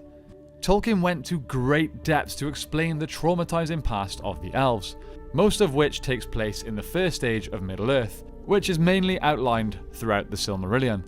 The bulk of this history focuses on the branches of the elven people who migrate far over the Western Sea to the Blessed Realm. Eventually they return to Middle-earth and fight with Sauron's master, the original Dark Lord Morgoth. From here follows an incredibly complex and fascinating story that leads to the near destruction of the complete elven race, the fall of Morgoth, and the eventual rise of Sauron to replace him. However, those details aren't necessarily important to this story, so we'll cover them in another video in the future. So how do we get from this to Legolas? Well, a group of elves called the Sylvan Elves, quiet, nature-loving individuals, headed northeast early in the Second Age and began to settle in a giant forested area known as Greenwood the Great, the same area that would eventually become known as Mirkwood. In the book Unfinished Tales, Tolkien explains that, over time, the Sylvan Elves chose to migrate further north into the woods that they already inhabited. There are multiple different motives offered up for this decision. The Sylvan Elves are fairly private, and it's suggested that they're simply looking to create some distance between themselves and their relatives in Lothlorien, who would eventually come under the strong-willed leadership of Celeborn and Galadriel. In addition, it's suggested that they want to create some space between themselves and the dwarves, who were busily thriving in Khazad-dûm at the time. Finally, it's mentioned that another point in the book, their king, disturbed by the rising power of Sauron, decides to move his people further north, away from the action. Regardless of the actual reasons for this, the takeaway here is that, over the course of the Second Age, a powerful group of Sylvan Elves established themselves further and further north in Greenwood the Great. Initially, their kingdom is large, expanding beyond the Elves of the Woods and possibly even right around the Lonely Mountain for a while, and they're consistently ruled by the same father-slash-son duo for centuries. The first king of that realm in Mirkwood is an elven lord named Oropher. He leads his people as they relocate over and over again deeper and deeper into the woods. Eventually, though, he acknowledges the need to resist the spreading power of the Dark Lord Sauron, and he leads an army to fight in the Last Alliance. The alliance of elves and men are of course successful in the war, and Sauron is temporarily defeated. However, 2/3 of the Sylvan army is destroyed in the fighting, and their king loses his life. After Oropher falls in battle, his son, Thranduil, takes over the reins and becomes the new Elven king. Over the course of the Third Age that follows, Thranduil finds himself leading an ever-shrinking kingdom. This is mainly due to the fact that the Necromancer, aka Sauron, and his minions have set up shop in the southern portion of the woods, and are spreading quickly. Eventually, the dwarves, who obviously are not that friendly with the elves, show up at the Lonely Mountain to the east, followed by the dragon Smaug. Now at this point, Thranduil decides to officially relocate his kingdom to the far northeast part of Mirkwood. This is the area in which we meet the Elven King in The Hobbit when Bilbo and his dwarven companions are captured. It's here that Thranduil decides to dig in. He builds a huge subterranean palace and holds up, protected by his elven warriors and the enchanted river that runs through his lands. Sometime during this period, it's actually unnamed, but he does have a son named, can you guess? Legolas. So Legolas is the son of Thranduil and the grandson of Oropher, which of course makes him a prince and heir to the throne of the Woodland Realm. Despite of his significant importance as a potential leader for an entire race, it's never actually stated when Legolas is born. In fact, in spite of his royal lineage and proximity to power, Legolas's early life remains permanently shrouded in mystery. So, some of you may assume that what happens in the Hobbit trilogy is actually what happened in Tolkien's original stories. This, however, is not the case, and Peter Jackson and his team took many liberties in their story choices. One of the biggest being the decision to heavily include Legolas in the second of the 3 movies. However, having said that, although Tolkien did not write about Legolas during the Battle of the Five Armies, it's extremely likely that he would have been involved. Legolas's exact age is never given in any of Tolkien's writings, but most Tolkien experts seem to put his age at least 500 years old. So he was certainly at an age to be going to war, and the fact that his fighting skills are so well developed by the time of the War of the Ring, it's obvious that he must have been involved in some significant battles in his past. Also, being that he was the son of the Elven King, Thranduil, he would likely be expected to be at his father's side during such important battles. But let's look a little further into this. In the Two Towers book, Legolas, Aragorn and Gimli and Gandalf discuss the history of Rohan as they arrive in the capital of that dominion, the city of Edoras. As they talk about the age of the kingdom, Legolas casually states, 500 times have the red leaves fallen in Mirkwood in my home since then, and but a little while does that seem to us. The ability for Legolas to just shrug off 5 centuries as if they were purely months does indicate that he could be very, very old. I would say at least 500.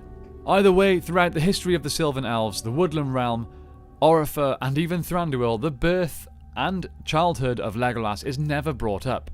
His presence isn't even mentioned.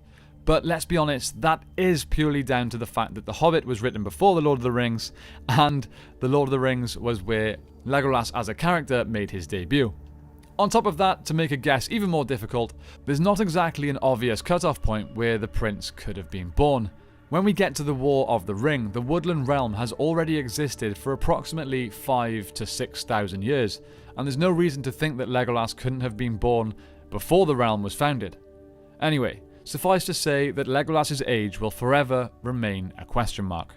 Now, I am going to speculate here, and I may get some hate for this, but I think it's also likely that there may have been a female elf similar to Tauriel in his life.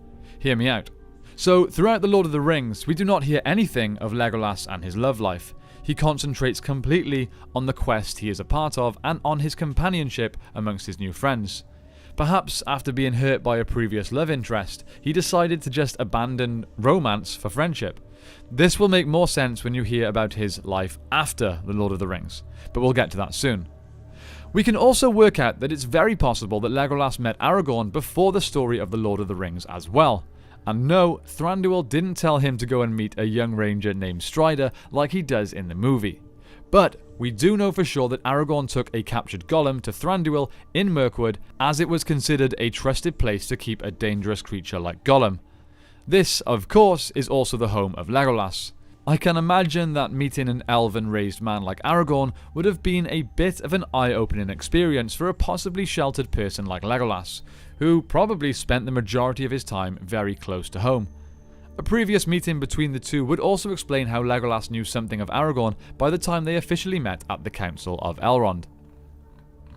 Speaking of Gollum, we can also speculate that Legolas would have had something to do with keeping watch over Gollum during his imprisonment in Mirkwood.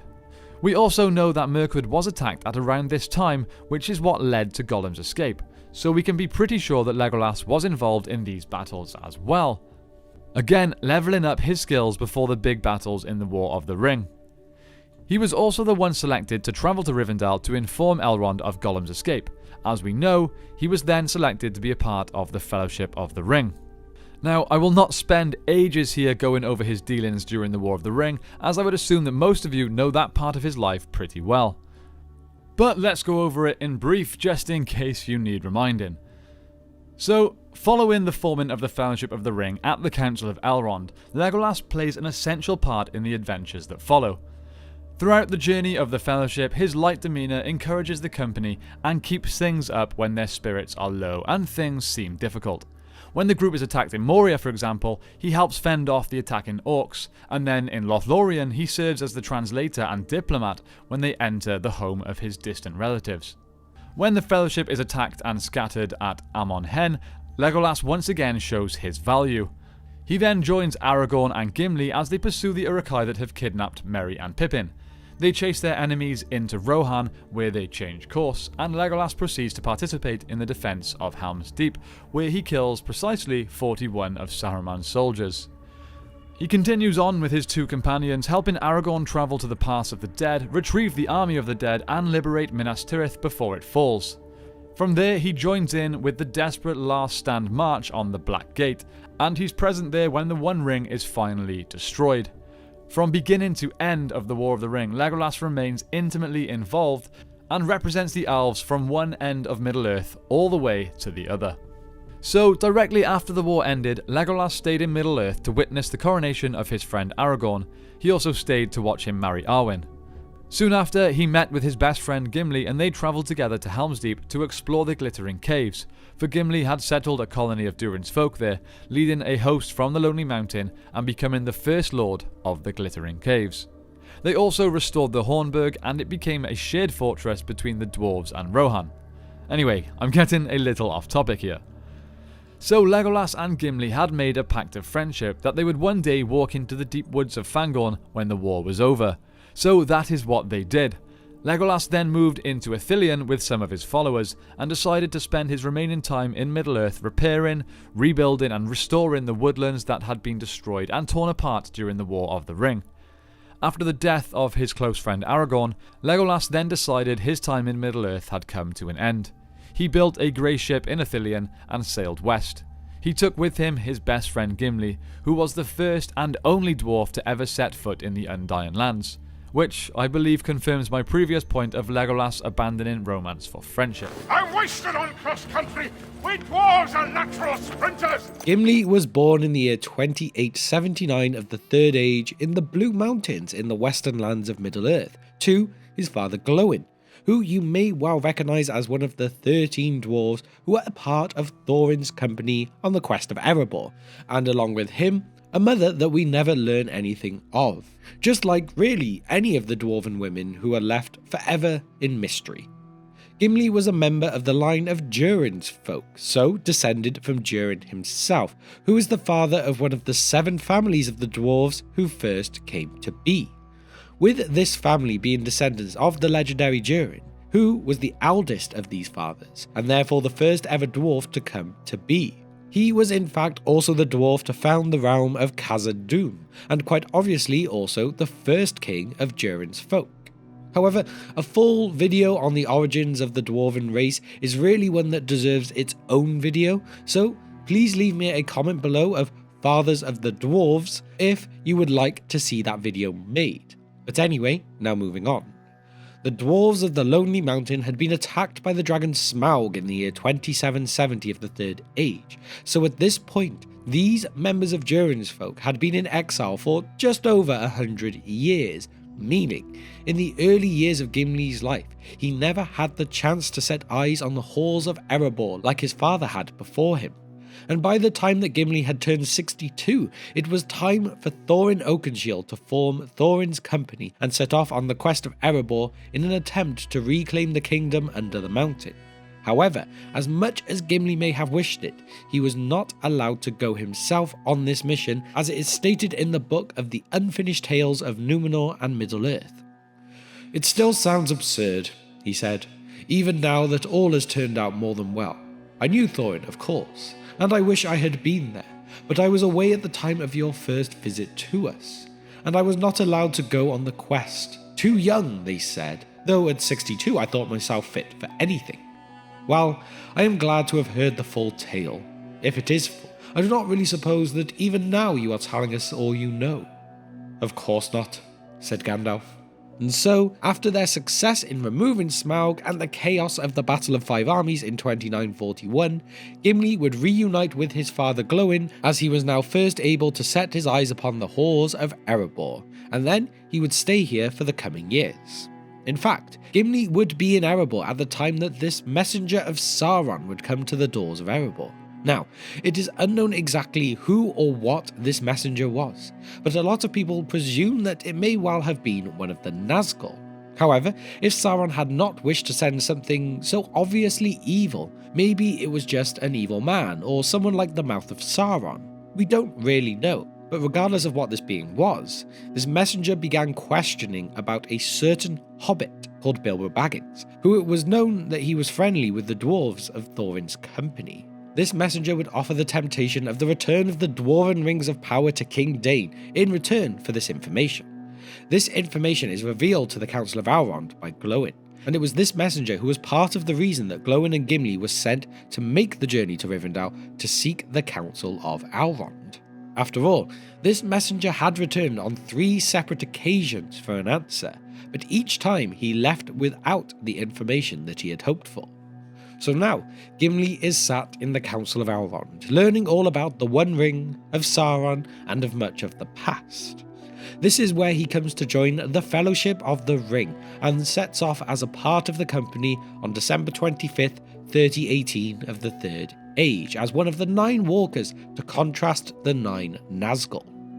As they left, it is said that Gimli wore openly a shirt of steel rings, for dwarves make light of burdens, and in his belt was a broad-bladed axe. It did not take long into their journey for Gimli to show his worth and knowledge to the company, with his understanding of the Misty Mountains, especially impressing Samwise Gamgee. "I need no map," said Gimli, who had come up with Legolas and was gazing out before him with a strange light in his deep eyes. "There is the land where our fathers worked of old, and we have wrought the image of those mountains into many works of metal and of stone, and into many songs and tales.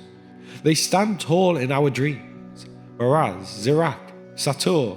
Only once before have I seen them from afar in waking life, but I know them in their names, for under them lies Khazad-dûm, the Dwarrowdelf, that is now called the Black Pit, Moria in the Elvish tongue. Yonder stands Barazinbar, the Red Horn, Crawl Caradhras, and beyond him the Silvertine and Cloudy Head, Celebdil the White, and Fuadol the Grey, that we call Siragzigil and Bundushatul. There the misty mountains divide, and between their arms lies the deep-shadowed valley which we cannot forget, Azan-ul Bizarre, the Dimril Dale, which the owls call Nanduhirion. This knowledge of the mountains and expected curiosity of the quest of Balin led to Gimli having some strong opinions when it came to the solution of not being able to pass over the Pass of Caradhras, with there even being a smouldering fire in his eyes when the first mentioning of taking the way of the mines of Moria was uttered by Gandalf. As in fact here, it was Balin's quest into Moria that was the other main reason for him and his father Glóin to make for Rivendell and seek Elrond's counsel.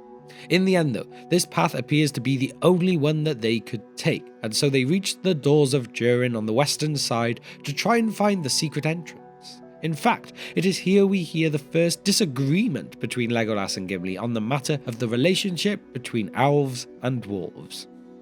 "It was not the fault of the dwarves that the friendship waned," said Gimli. "I have not heard it was the fault of the elves," said Legolas. "I have heard both," said Gandalf. Gimli was a great help to Gandalf in solving the mystery of the hidden dwarven doors, and so Gandalf wished for Gimli to walk in front with him as they made their way through the dark tunnels and passages under the mountain. Gimli would give counsel throughout when Gandalf was unsure of which direction they should take, as despite never having set foot in this kingdom himself, the dwarves had a keen sense for the architecture of their people. The company would come to reach the chamber of Mizarbul, with Gimli being the first of his people to learn the true fate of Balin and his company. As the Fellowship were attacked here, Gimli would use the wrath of the dwarves to protect Balin's tomb and help them escape. When the Balrog made its appearance, it would be Gimli who would lead the others over the bridge of Khazad-dûm and out of the eastern gate. Despite the feeling the Fellowship were being chased out of Moria, Gimli insisted he must go and set his own eyes upon Kheled Zaram, also known by the name of Boromir, which is the lake that is located near to the eastern gate of Khazad-dûm in the southeast corner of the Dimwell Dale. This was a very important location to the dwarves of Durin's folk, as it was this lake that Durin the First had reached after he had awoke at Mount Gundabad, where he saw a crown of stars above his head after looking into the water. And this confirmed to Durin that it was a sign that this was where to found the realm for his people. When Gimli goes, he would only take Frodo with him when going to look at the lake, and when they stared into the water, they would both witness Durin's crown in its reflection. Now the company had escaped the dwarven realms of the Mines of Moria. Their next stop was to make their way into the elven realm of Lothlorien. However, here, Gimli would be far less keen to be helpful, as, when a group of elves led by Haldir found the group on their borders, they demanded that, as a dwarf, Gimli must be blindfolded before being led within. However, Gimli refused to be subjected to such embarrassment. But in the end, they came to a mutual agreement that all members of the Fellowship, even Legolas, would be blindfolded so the suffering would not solely be aimed at Gimli. However, when Galadriel heard of their approach, she ordered for all blindfolds to be removed, including Gimli's. Now within Lothlorien, Gimli would begin to feel something that few dwarves had felt in many a year, an infatuation towards an elf. As Gimli would become infatuated by Galadriel after she showed sympathy towards him and even used traditional Khuzdul words that few outside their race would even know, let alone use. After all, the secret language of the dwarves, called Khuzdul, was just that, a well-guarded secret known generally just amongst themselves, generally just used for books and for lore that they had no intention in sharing with anyone else. In fact, one of the only known phrases from this is a very cool battle cry of Baruch Khazad, Khazad Imenu, meaning, axes of the dwarves are upon you. A really amazing battle cry, I must say. But anyway, going back to Gimli and Galadriel.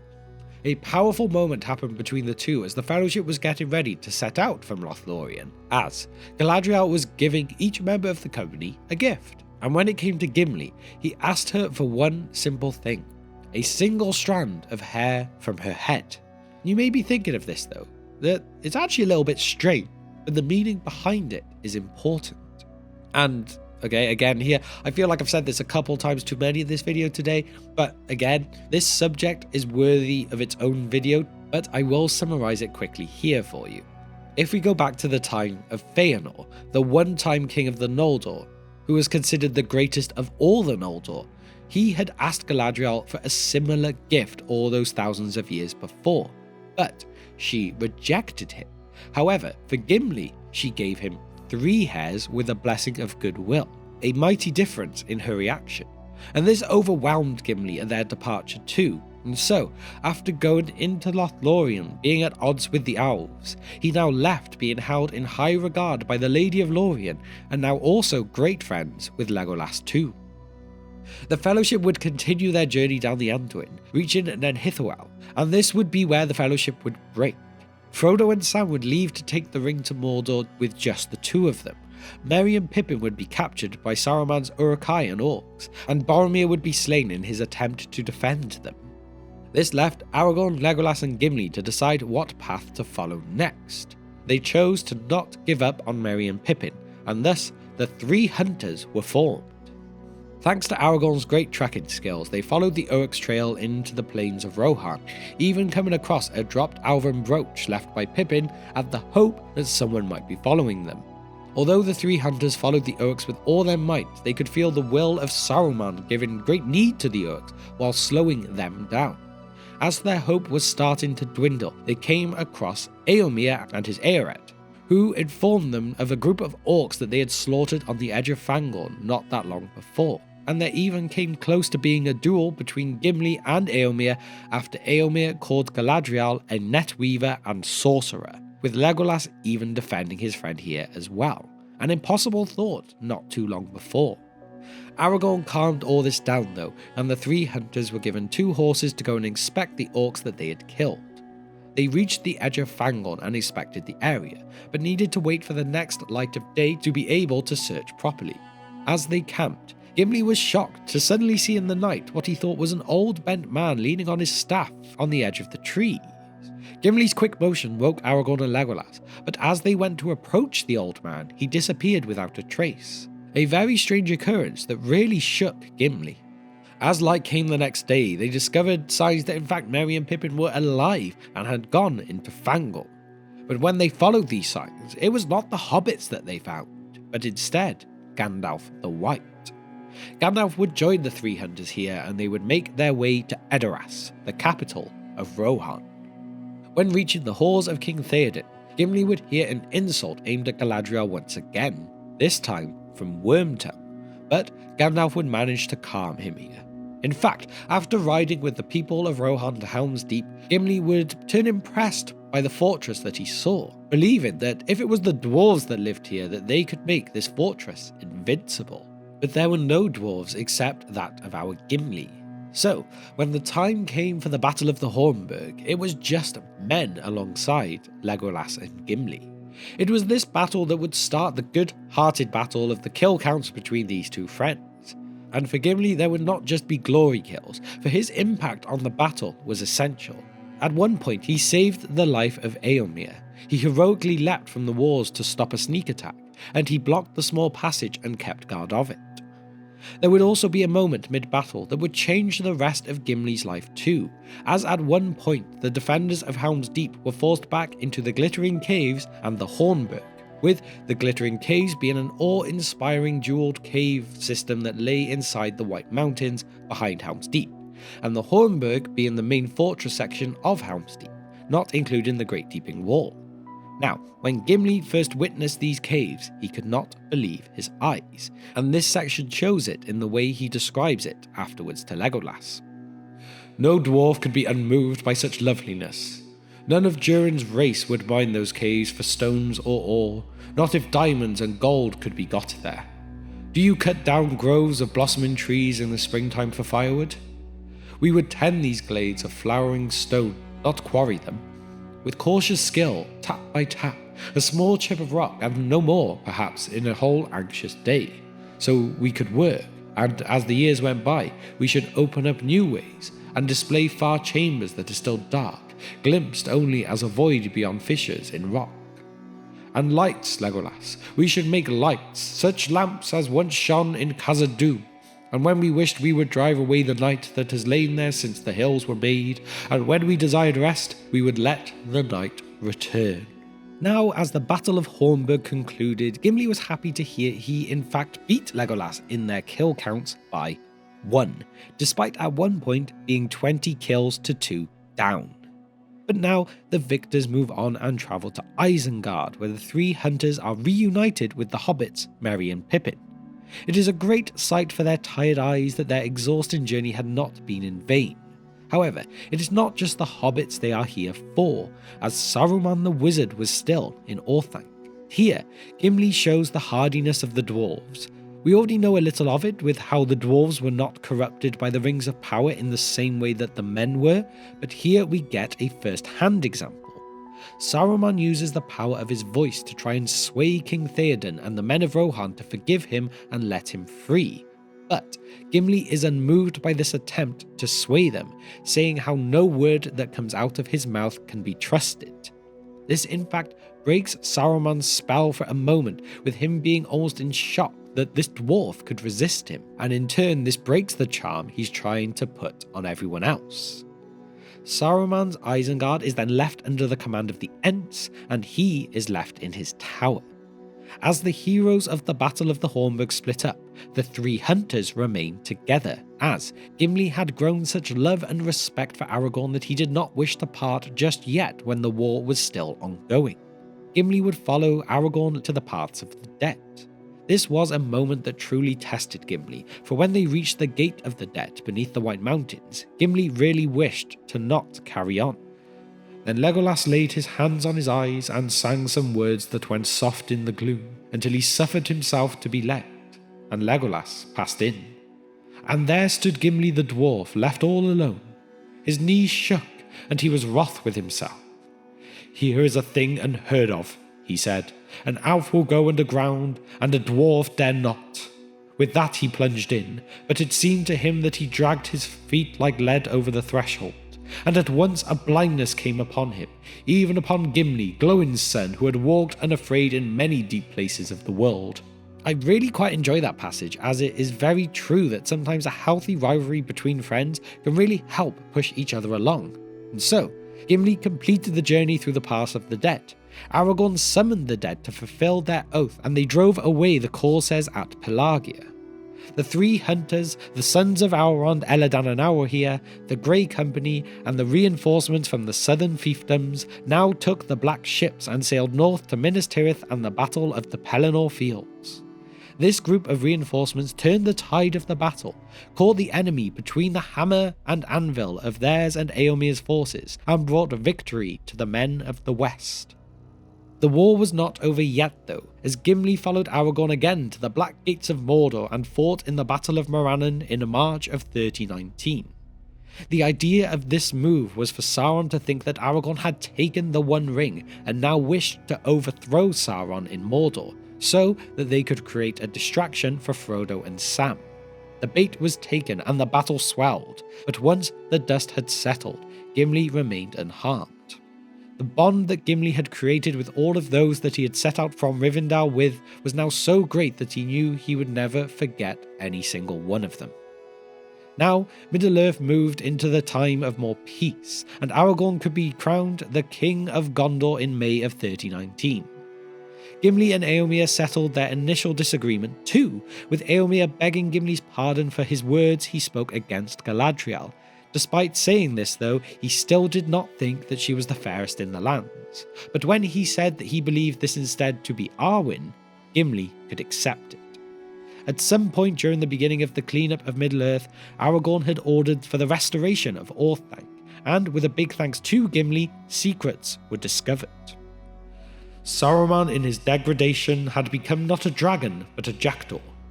At last, behind a hidden door that they could not have found or opened had not Elisar had the aid of Gimli the dwarf, a steel closet was revealed.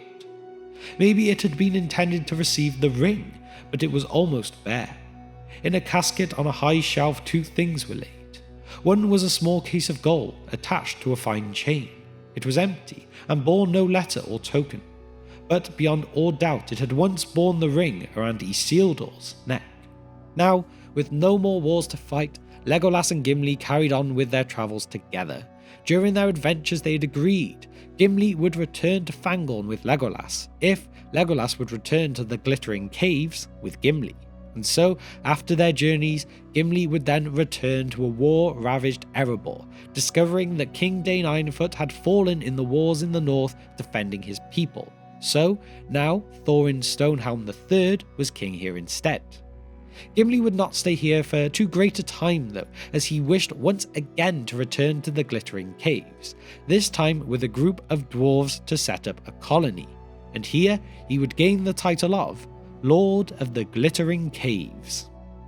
Gimli would work closely with the realms of Rohan and Gondor during his time here, and accomplish many great works, with the most famous of these being the rebuilding of the gates of Minas Tirith that had been broken by Grond during the war, and he would build these new gates with the use of both mithril and steel. Also, while spending this time in Minas Tirith, he would reunite once again with the hobbits Merry and Pippin, where he would pass on information about his people so that they could be included into the Red Book of Westmarch. This is a small little thing that can perhaps be understated. As we have quickly mentioned before, the dwarves were so secretive about everything of their histories, lore and their race, so for then Gimli to pass this information on to the hobbits is truly a changing of times. Not much else is known of the rest of Gimli's life though, except that he lived until a good old age, when, in the year 120 of the Fourth Age, he would move on, and this is noted in Appendix B of The Lord of the Rings. In this year, on March 1st, came at last the passing of King Elisar. It is said that the beds of Meriadoc and Peregrin were set beside the bed of the great king. Then Legolas built a grey ship in Ithilien, and sailed down the Anduin, and so over the sea, and with him, it is said, went Gimli the dwarf, and when that ship passed, an end was come in Middle-earth of the Fellowship of the Ring. You're late.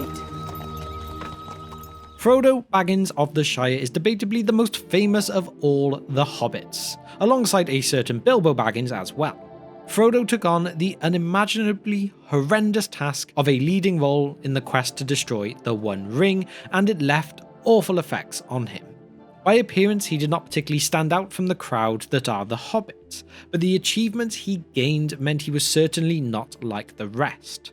So, as a character that I feel does not always get enough love, I felt today was a good day to go over the full story of Frodo Baggins with you all. Frodo Baggins was born on September 22nd, 2968 of the Third Age in Middle-earth. He was born to the hobbits of Drogo Baggins and Primula Brandybuck. Drogo was considered a perfectly acceptable, average and respectable Shire hobbit, and was the son of a Baggins and a Bolger, and his wife Primula has little known about her except she was the daughter to a Brandybuck and a Took, so there was a good background of hobbit in Frodo. Sadly though, Frodo would know almost nothing of his parents, for they would both die in a mysterious and suspicious boating accident in 2980 of the Third Age, meaning Frodo was only 12 at that time, a very young age for a hobbit, as they are not thought to become of age until they were 33. And when you consider that hobbits tended to live on average somewhere around 90 to 100 years, they are considered young for a good portion of their lives. And also here, I thought it could be quite interesting to bring up a bit of a fan theory about his parents' death. This is one that is never confirmed, so perhaps improbable, but maybe not impossible, and that is that Gollum killed Frodo's parents. So picture it, it is 2941 of the Third Age, and this hobbit Bilbo Baggins comes into Gollum's cave and makes off with his precious golden ring. Now, Gollum would want revenge, but all he ever has to go off is Baggins and Shire.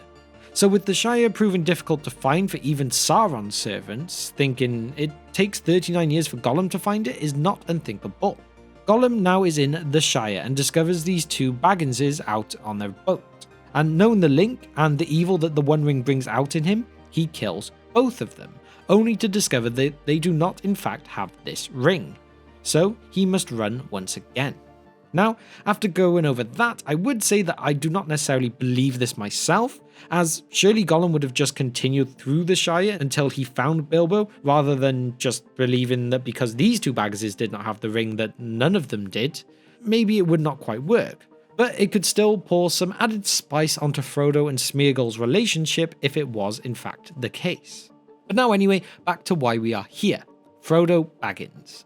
So with his parents gone, Frodo would go to live in Brandy Hall with the Brandybuck hobbits from his mother's side, being taken in by the Master of Buckland, Rorimac Goldfather Brandybuck, his genuine uncle, as his guardian. Frodo would embrace his mischievous side in his childhood, like when he was caught by Farmer Maggot when trying to steal some mushrooms, which led to his long-standing fear of being chased by Farmer Maggot's 3 dogs. Frodo would not spend too many years with Rorimac though, as he was later adopted by Bilbo Baggins of Bag End in 2989, when Frodo was in his early 20s, or tweens as the hobbits called it, being the irresponsible 20s between childhood and coming of age at 33.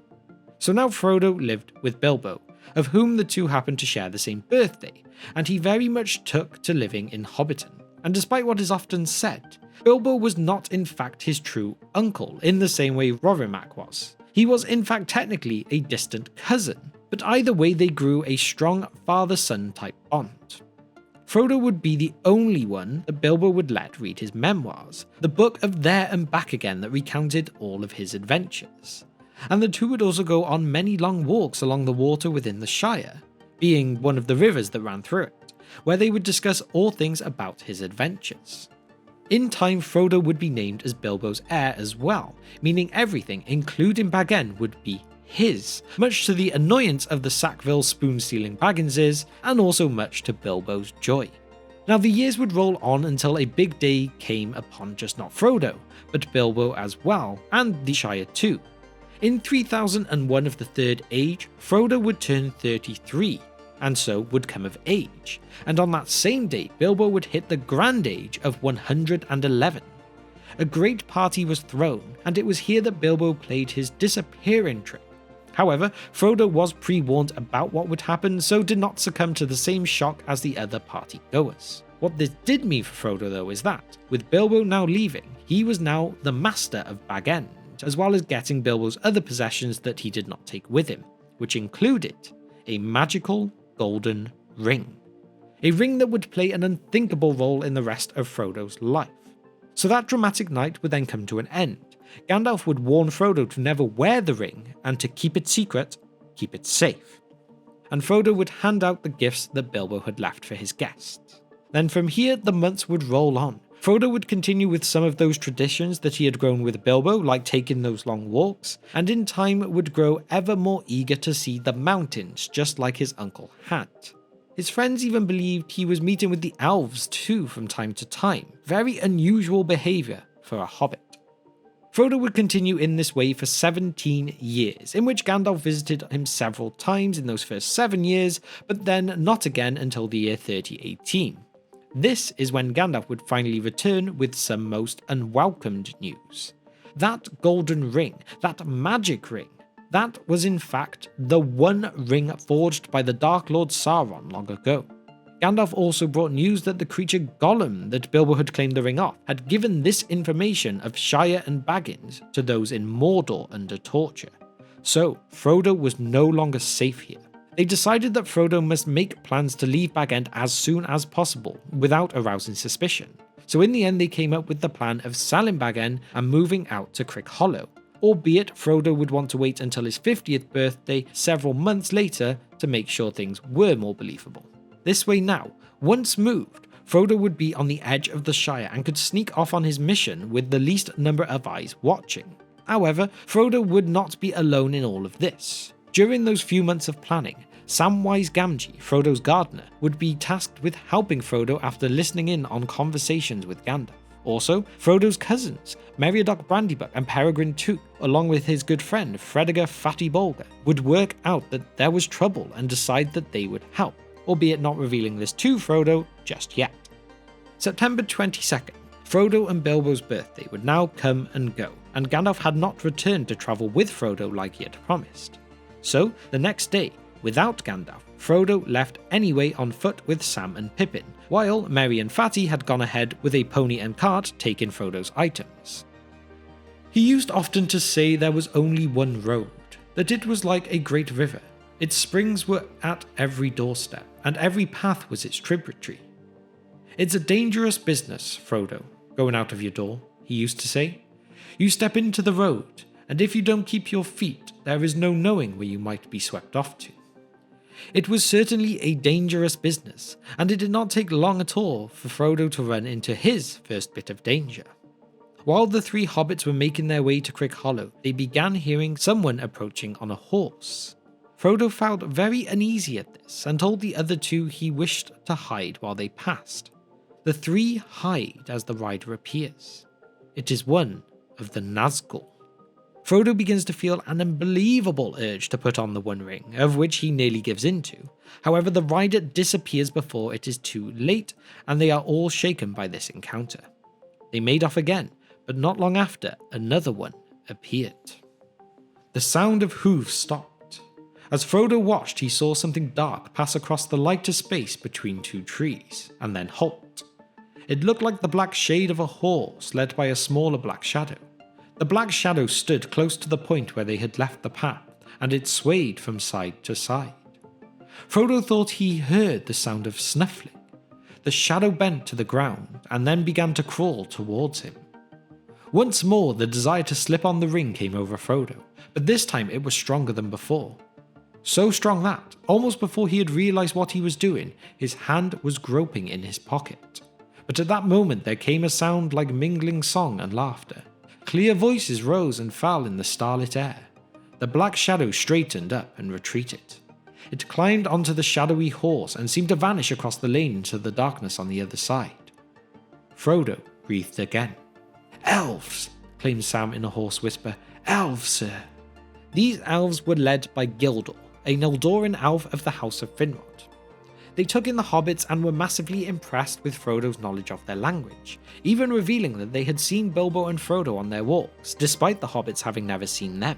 Frodo, Pippin and Fatty were given warning to flee from the Black Riders any time they came near, and then after a little more conversation, the entire group fell asleep.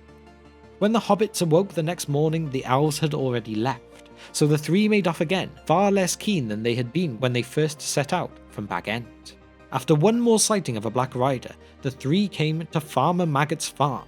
Frodo remembered the incident with the mushrooms and was cautious about entering, but they met the farmer and Farmer Maggot won them over with his kind welcome and good food. Farmer Maggot revealed to them that a black rider had in fact come about his parts asking about a Baggins, but rather than push too hard for answers from them, he gave them a lift in his wagon to Buckleberry Ferry, keeping them out of sight. While on this part of the journey, they bumped back into Merry, who had gone out in search of them. Then they managed to make their way to Crick Hollow without being stopped again. Now in Crick Hollow, the other hobbits revealed to Frodo that they knew of the One Ring and his plan to travel to Rivendell. They had made up their mind without Frodo. Merry, Pippin and Sam would go with him, while Fatty would remain at Frodo's house to try and put off the scent of anyone who came asking for him. They would only stay in the house for the night, then make off the next morning, with this part of their journey taking them into the Old Forest. Here they would get taken on the path to the Withywindle, a river that ran through the forest, and then came under the influence of Old Man Willow, a great willow tree that was evil at heart for anything that wandered in those woods. It appeared they may be crushed before the enigma that is Tom Bombadil came to their rescue, with him then taking the hobbits back to his house, also meeting Goldberry, his wife. Frodo was intrigued by Tom, wishing to know just who or what he was, but no answer came. Tom revealed he could see Frodo when he used the One Ring, and also that the ring had no power over him, a mightily mysterious and powerful being. In fact, we do have a video going over some possibilities to the answer of that, so check it out if you are interested. But anyway, once feeling stronger again, the hobbits set off from Old Tom's house, this time making their way into the Barrow Downs. Another mistake. The Barrow Wights captured them, but luckily Frodo awoke just in time, struck the Barrow Wight, and then sang Tom's song so he could come and save them. And save them again, he did. Tom got the hobbits back on their path and left them as they carried on the road to Bree, where they came into the Prancing Pony from Tom's recommendation. Frodo would meet Barlaam Butterbur here, the innkeeper, and he would hear unnerving news from him. Gandalf was not here. Frodo was unsure what to do, but soon ended up talking to a mysterious ranger who went by the name of Strider. After a couple of drinks here, Pippin had begun to talk a bit too freely, so Frodo sang a song as a distraction. But this distraction failed, for Frodo would fall from the table he stood on, with the ring then falling on his finger, causing him to disappear from all eyes around. The best thing to do after all of this commotion was just return to their rooms, where Strider found them. After hearing Strider's words and receiving a letter late from Gandalf that had been in the possession of Barlaam, Frodo felt in his heart that he could trust Strider, so he agreed to let him lead them to Rivendell. After avoiding an attempted attack by the Nazgul in the inn that night, the hobbits and Strider set out in the morning. They passed through Chetwood and the Midgewater marshes before they finally came to Weathertop. Here, 5 of the Nazgul attacked them, and Frodo succumbed to the draw of the One Ring in their presence and got stabbed by the Witch King's Morgul blade in the shoulder for his effort. Strider managed to drive them off, but he knew Frodo did not have much time and needed to get to Rivendell as fast as possible, despite them being many days away yet. 12 days passed, and Frodo was becoming very close to turning into a wraith himself, but they were met here by the elf Glorfindel, one of the mightiest of his race still left in Middle-earth, and by the word of Elrond he had come to them, and then set Frodo upon his horse, Asfalath, and got him to set off as fast as possible away from the chasing Nazgul. Once across the ford of Bruinen, Frodo was so close to the Wraith world, but he still managed to use his last ounce of strength to stand up to the Nazgul, just as the rapids came and washed the servants of Sauron away. With this last stand, Frodo lost consciousness. After 2 long days, Frodo awoke. The fragments of the blade that had stabbed him had been removed by Lord Elrond of Rivendell, and Gandalf had now arrived too. Frodo would hear of what had happened and have many meetings within the Elven Haven, even meeting the dwarf Glowin that had been on the quest of Erebor with Bilbo all those years ago. And talking of Bilbo, 17 years after they had last seen each other, they once again meet in Rivendell, catching up on all goings-on with the hobbits and the Shire. Now all caught up, on October 25th, 3018, the Council of Elrond is summoned. Much is discussed, and by the end of it all, the main outcome is that Frodo will take the One Ring to Mordor, and with that a fellowship are formed to help him on his way. Led by Gandalf, you also have Aragorn, Legolas, Gimli, Boromir, Sam, Merry, Pippin, and then of course Frodo. And with this, to help him on his quest, Bilbo also passes down his sword, Sting, to Frodo, as well as the mithril coat that Thorin had gifted to him all those years before. However, they would not actually leave Rivendell for another 2 months, December 25th to be exact, as they needed to scout the surrounding areas thoroughly to make sure it was safe before they left. The Fellowship have now left Rivendell, and their first plan is to cross the Misty Mountains. However, their first attempt at this is by the Redhorn Pass, but the cold weather was too deadly and they had to turn back. In their decline, they are then attacked by wargs, which leads Gandalf to suggesting that their best path now is out of the eyes of those trying to watch them, and so it is to take the road under the mountain, through the once great dwarven realm of Khazad-dûm. They reach the West Gate, where the group are now attacked again, this time by one of the unknown creatures of Middle-earth, the Watcher in the water, and Frodo barely makes it out of this alive. But from this, they are now trapped inside of the mines, so no matter what, they cannot turn back now. They begin their journey through, with Frodo getting the feeling that something was following them. But they pass through to the great 21st Hall and then reach the Chamber of Mizarble, where they discover the fate of Gimli's cousin Balin, also one of those who had been on the quest of Erebor with Bilbo, and here, once again, they are attacked, this time by orcs. During this attack, the Fellowship actually believe Frodo to be killed, but his mithril coat saved him from an orc spear. There is no time to rest now though, for they have awoken Durin's Bane, one of the sleeping Balrogs of Morgoth who had hidden itself deep away. They all make their way to the Bridge of Khazad-dûm, where Gandalf stands against this great foe, breaking the bridge, and both then fall down into the great depths below, while Frodo can only watch on.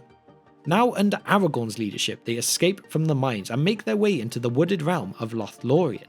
Here, within Caras Galadon, the city and fortress in Lothlorien, Frodo meets one of the other most powerful elves to still remain in Middle-earth, Galadriel. Together, Frodo and Sam look into the mirror of Galadriel, seeing much. But suddenly the mirror went altogether dark as if a hole had opened in the world of sight, and Frodo looked into emptiness. In the black abyss there appeared a single eye that slowly grew, until it filled nearly all the mirror. So terrible was it that Frodo stood rooted, unable to cry out or to withdraw his gaze. The eye was rimmed with fire, and was itself glazed, yellow as a cat's, watchful and intent, and the black slit of its pupil opened on a pit, a window into nothing. Then the eye began to rove, searching this way and that, and Frodo knew with certainty and horror that among the many things that it sought, he himself was one. But he also knew that it could not see him, not yet, not unless he willed it.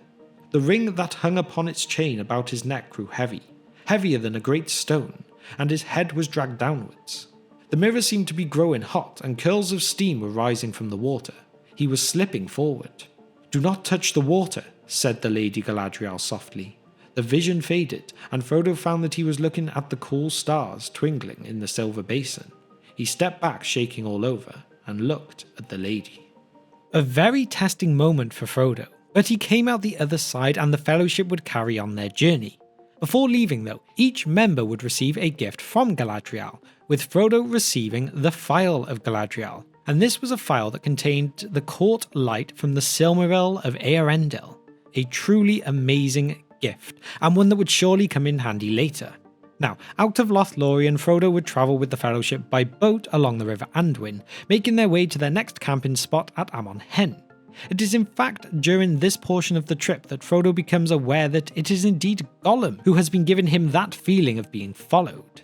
While at Amon Hen, Boromir attempts to take the ring from Frodo after giving in to the darkness that stems from it, and realizing what the ring had done, Frodo realizes that he must continue alone if even the likes of the almighty Boromir would succumb to it. However, when Frodo gets back to the boats and attempts to cross over the Nen Hitherwell, he is found by Samwise. Sam will not let Frodo go, even if it is into the depths of Mordor itself. "I know that well enough, Mr. Frodo. Of course you are, and I'm coming with you." Now it is just the two of them, Frodo Baggins and Samwise Gamgee. and the first part of their part of the quest is to get over the grey hills of the Emyn Muil and down into the Land of Shadow. It is then here, amongst the Emyn Muil, that Gollum is captured with the help of the Elven Rope. Frodo comes to trust Gollum enough to use him as their guide, and he leads them into the Dead Marshes. This way may have no orcs, but multiple times they must hide from Nazgul, who now ride on their fell beasts overhead. They make it through though and reach Carcost, the northern western end of Mordor, as this is where Frodo had planned to enter from. However, upon seeing this, Gollum persuades Frodo to take a different way, a supposedly safer way, the way of the Pass of Cirith Ungol further south. This meant the next plan, work their way down south through North Ithilien. However, while camping here they get discovered by Faramir, the brother of Boromir, and his Ithilien rangers. Frodo and Sam were taken as captives on suspicion of being spies and questioned. In private, Sam accidentally let slip about the ring, but Faramir managed to resist it, and in turn both parties gained the trust of each other. Frodo also stopped Faramir from killing Gollum, releasing him back into Frodo's control. The next day Faramir let the three go, but warned against Gollum's advice of taking the Pass of Cirith Ungol. However, Frodo still trusted Gollum enough that that was the only passable way. Frodo and the other two then continued on their way, reaching the crossroads of the Fallen King, shown by a statue of a king that had now been defaced by Mordor. And this was where the north-south road of the Harad Road crossed the east-west road that connected Osgiliath to Minas Morgul, or once Minas Ithil. From here they made their way to Minas Morgul, witnessing the great host of the Witch King that marched from it. They snuck past and Gollum led them up the straight stair first, before also revealing they had an even longer winding stair to climb straight afterwards. This is where the next part of the nightmare begins, for Gollum had brought them into the trap of the home of the great spider, Shelob. She stung Frodo, but Sam managed to save him before he could be eaten. However, Sam believed Frodo to be dead, so he took the ring himself, determined to finish what they started. Before he could make to leave though, orcs from the Tower of Cirith Ungol appeared and took Frodo's body, revealing that he was in fact still alive. Frodo was taken then to the tower and kept there for torture. That is, before Samwise the Brave once again saves him, with the two then managing to escape and attempt to make their way across Mordor. They even get caught within a marching company of orcs and must pretend that they are orcs until they can make their getaway unseen. At last, they reach Mount Doom and into the cracks of Doom where Sauron had forged the ring all those years before. It was not as simple as to just throw it in though, for at the last moment, being that deep into Mordor, Frodo's will cracked, and he claimed the One Ring for himself. He had gotten so close, but was this their last chance gone? Not quite, as Gollum reappears and attacks Frodo. He bites off Frodo's finger to gain the ring, taking it for himself. But in his joy, and I mean in his immense joy, he falls into the fire with the ring, finally destroying that magical, golden, but evil ring. This is not where the story ends though, for Frodo and Sam still needed to escape, and thanks to the great eagle Gwaihir and his companions, they were rescued and taken to Ithilien. Here it took a good month, but they managed to heal Frodo of the wounds he suffered, and he would go to spend some time here afterwards. He would be present at the coronation of Aragorn into King Elisar of the Reunited Kingdoms, along with his wedding to Arwen, daughter of Elrond of Rivendell. And Arwen did something incredible for Frodo too, for she gave him her place to sail into the west to a man. An unthinkable gift, but not one he would take straight away. Frodo would also attend the funeral of King Theoden in Edoras before setting off back for the Shire. On the return journey, Frodo would see Saruman and Wormtongue, but be told to pay little attention to them, for they no longer had any power. And then they would continue to go by Lothlorien, then to reach Rivendell, where once again, Frodo would be reunited with Bilbo. He would spend a couple of weeks here before continuing again by way of the Prancing Pony in Bree, and then finally back into the Shire. Gandalf, who had travelled with them the entire way, left at Buckland Gate to go and meet with Tom Bombadil. And then the 4 remaining hobbits would make their way for home at the end of October in 3019. However, upon returning, things were not as they expected, for the Shire had been taken over by ruffians and their leader called Sharky, who they discovered to truly be Saruman. He had polluted the Shire, wanting revenge on all of the halflings. But with the return of the hobbits, Saruman was overthrown. After everything he had been through, Frodo wished for there to be no more killing though, so he refused to have Saruman murdered. Not that that mattered too much though, for a tortured and suppressed Wormtongue finally snapped and stabbed his master before being shot down by hobbit archers himself. Finally, there could be some peace brought back to the Shire, and Frodo and the others helped restore things to the way that they once were. However, despite the peace returning, every March 13th and October 6th, Frodo would fall ill. March 13th being the day that he was wounded by Shelob, and October 6th being the day that he had been stabbed by the Witch King. During the peace, Frodo would spend a short time serving as the Mayor of Michel Dalvin, also known as the Mayor of the Shire, but only until the true Mayor, Will Whitfoot, had recovered from being imprisoned during the Scouring of the Shire. Frodo would go on to have no family of his own, and along with the pains that he still continued to suffer, in September of 3021, Frodo finally decided to take Arwen's place. And so, on September 21st, 3021, Frodo left everything to Samwise Gamgee and then set out for the Grey Havens with Sam. On his way they joined Elrond, Galadriel and Bilbo, and then Gandalf later too. Together they all boarded the White Ship to sail into the west. Here, Frodo would spend his remaining days, now free of any of the wounds that he had once suffered, finally released from everything that had come before. Potatoes! Boil 'em, mash 'em, stick 'em in a stew. Before Samwise Gamgee ever dreamt of dragons or dark lords, he was just Sam, a hobbit from a snug little place called the Shire in the lands of Meriadoc. The Shire was a peaceful and beautiful land, filled with rolling hills, babbling brooks, and sweet-smelling flowers. It was here, in a cosy hobbit hole, that Sam's story begins. Sam was born on the 6th of April in 2980 of the Third Age to a proud father, Hamfast the Gaffer Gamgee, who was known for his wisdom as much as his skill in tending gardens. The Gaffer worked for many years in the service of the Baggins family, a respected name in the Shire. Sam followed in his father's muddy footsteps, learning the trade of a gardener, which was more than just a job for hobbits. It was a way of life. They grew not just plants, but a love for all things green and growing. As a boy, Sam spent his days with dirt under his fingernails and the sun warming his curly hair, surrounded by the smell of tilled earth and the blooming flowers. The Bagginses, especially Bilbo, were quite fond of Sam. Bilbo, the hobbit who had once gone on a grand adventure of his own, would often have Sam around.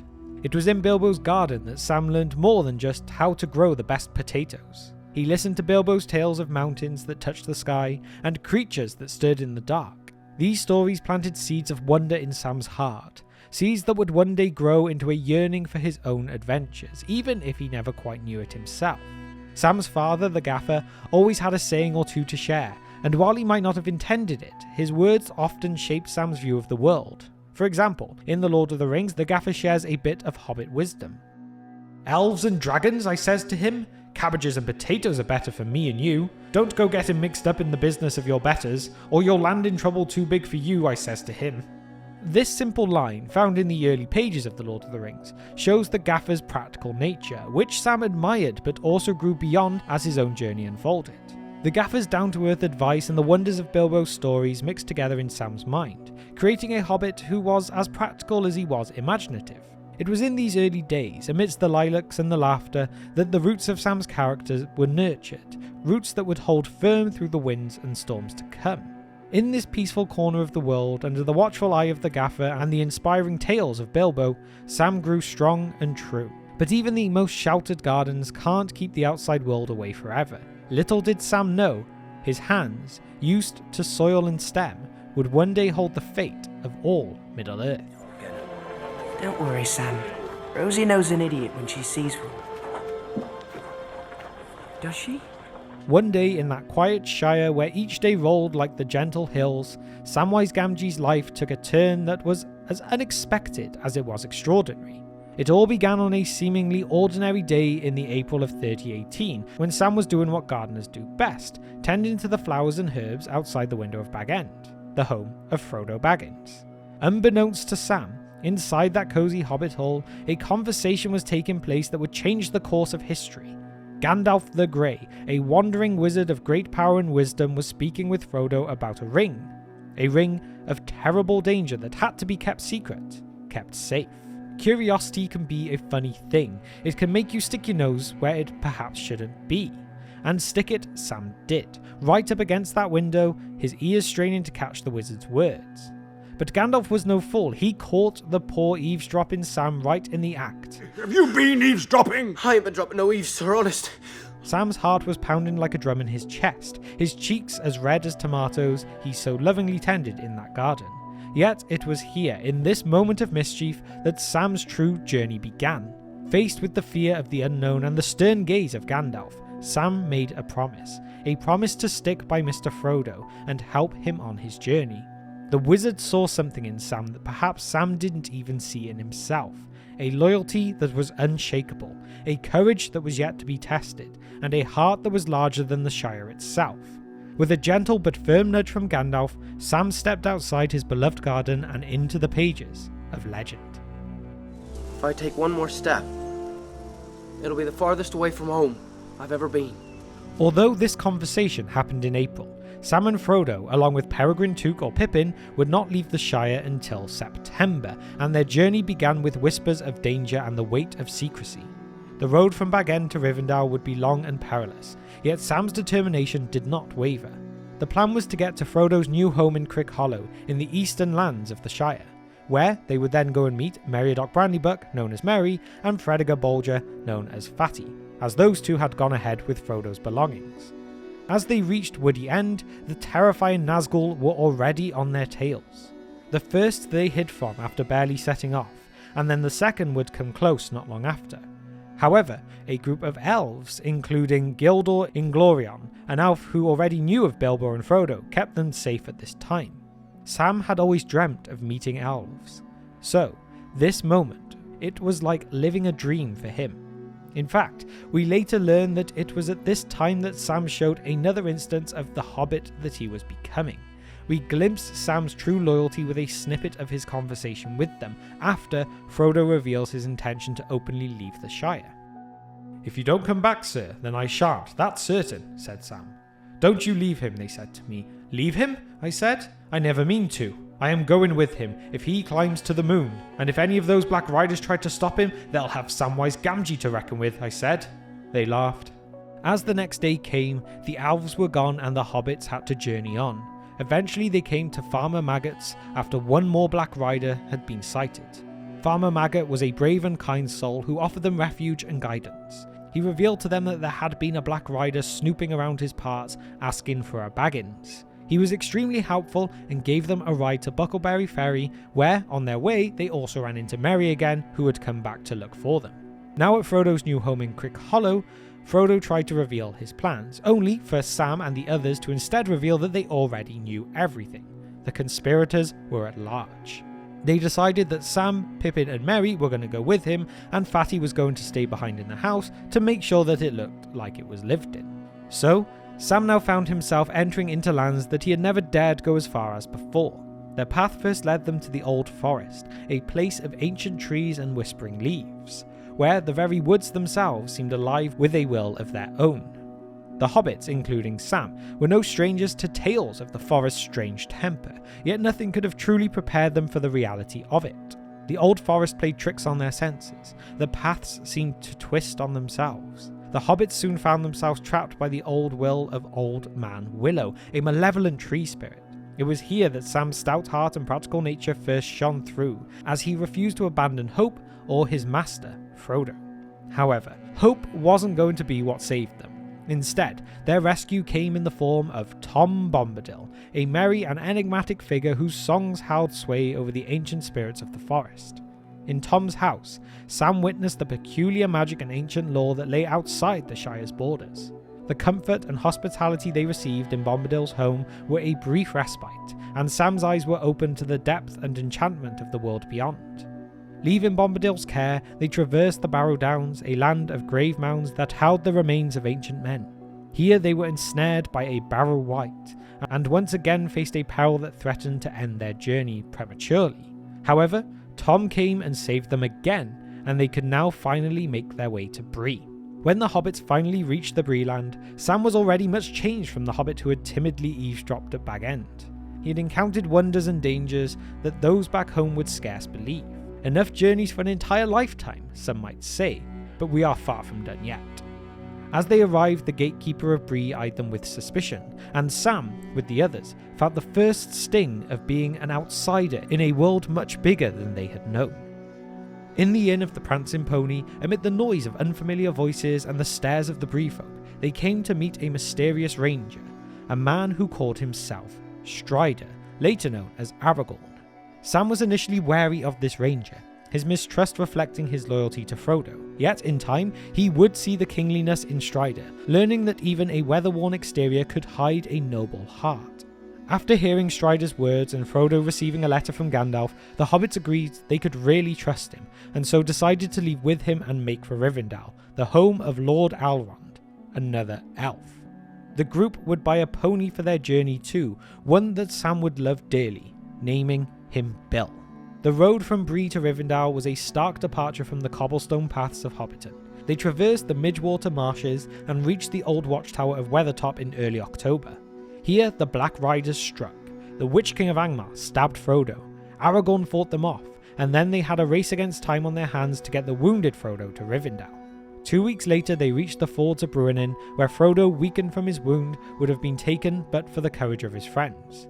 Sam, though terrified, was unflinching, ready to throw himself against the tide of evil if it meant safeguarding his friend.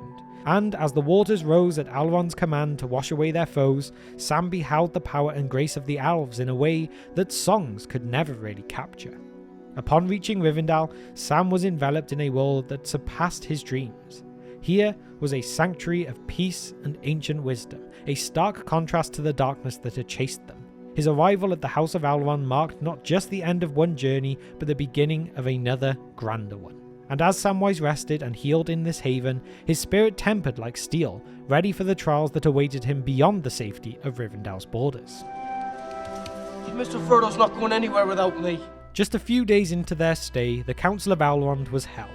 Frodo volunteered to take the One Ring to Mordor, and Sam would not leave his master's side, even if he hadn't been invited to the council in the first place. The Fellowship of the Ring would be formed with 9 members, 2 men, 1 elf, 1 dwarf, 1 wizard, and 4 hobbits. And 2 months later, on December 25th of 3018 to be precise, the Fellowship departed from Rivendell. Samwise Gamgee trod with heavy feet, laden not only with his pack but the weight of a promise. He followed his dear Mr. Frodo into the wild. Their first path was to take the way of the Redhorn Pass, but the weather turned against them this way, so they had to turn back. And so, by January 13th, the west gates of Moria loomed before them, an ancient testament to dwarven grandeur now whispered as a name of dread. It was here, at the dark water's edge, where they encountered the Watcher in the Water. The beast with tentacles like writhing serpents struck with sudden ferocity. It was a battle that demanded all the courage that they could muster. For Sam, though, the horror was twofold, as his faithful pony, Bill, was forced to flee into the wild as the mines were no place for him. The loss struck Sam with grief as sharp as a blade. Bill was more than a beast of burden. He was a friend, and Sam mourned his parting. The party would then make their way through the mines, and they would fight the orcs in the Chamber of Mazarbul. Here, it appears that Frodo is mortally wounded. However, thanks to a handy gift of Mithril from Bilbo, Sam does not have to deal with that loss as well. Moving shortly on, Gandalf falls after standing against the Balrog at the Bridge of Khazad-dûm, with both ultimately falling into the unknown depths below. And so, Aragorn takes up leadership of the Fellowship, as Sam is left dealing with the losses of both Gandalf and Bill. Into February now, the Fellowship have made their way into the Golden Wood of Lothlorien, under the watchful eyes of Lady Galadriel and Lord Celeborn. Sam is offered a glimpse into the mirror of Galadriel. Through that watery glass, he saw the scouring of the Shire, his home and heart's delight laid waste. His spirit wavered, torn between the quest and the Shire's need. It was a crucible of loyalty, where the depth of his devotion to Frodo and the task at hand was sorely tested. After a fierce internal battle, Sam's choice was made. He would not abandon Frodo. The sight of the Shire's ruin planted a seed of determination within him to protect what he could and mend what he might, should he ever return home. On February 16th, Sam and the Fellowship embarked upon the waters of the Anduin. At their parting from Lorien, Galadriel gave Sam a box containing earth from her orchard. As the Fellowship journeyed down the river, the ring's presence became a silent whisper of dread threatening to unravel their unity. On February 26th, Frodo decided to leave the Fellowship on his own after a confrontation with Boromir.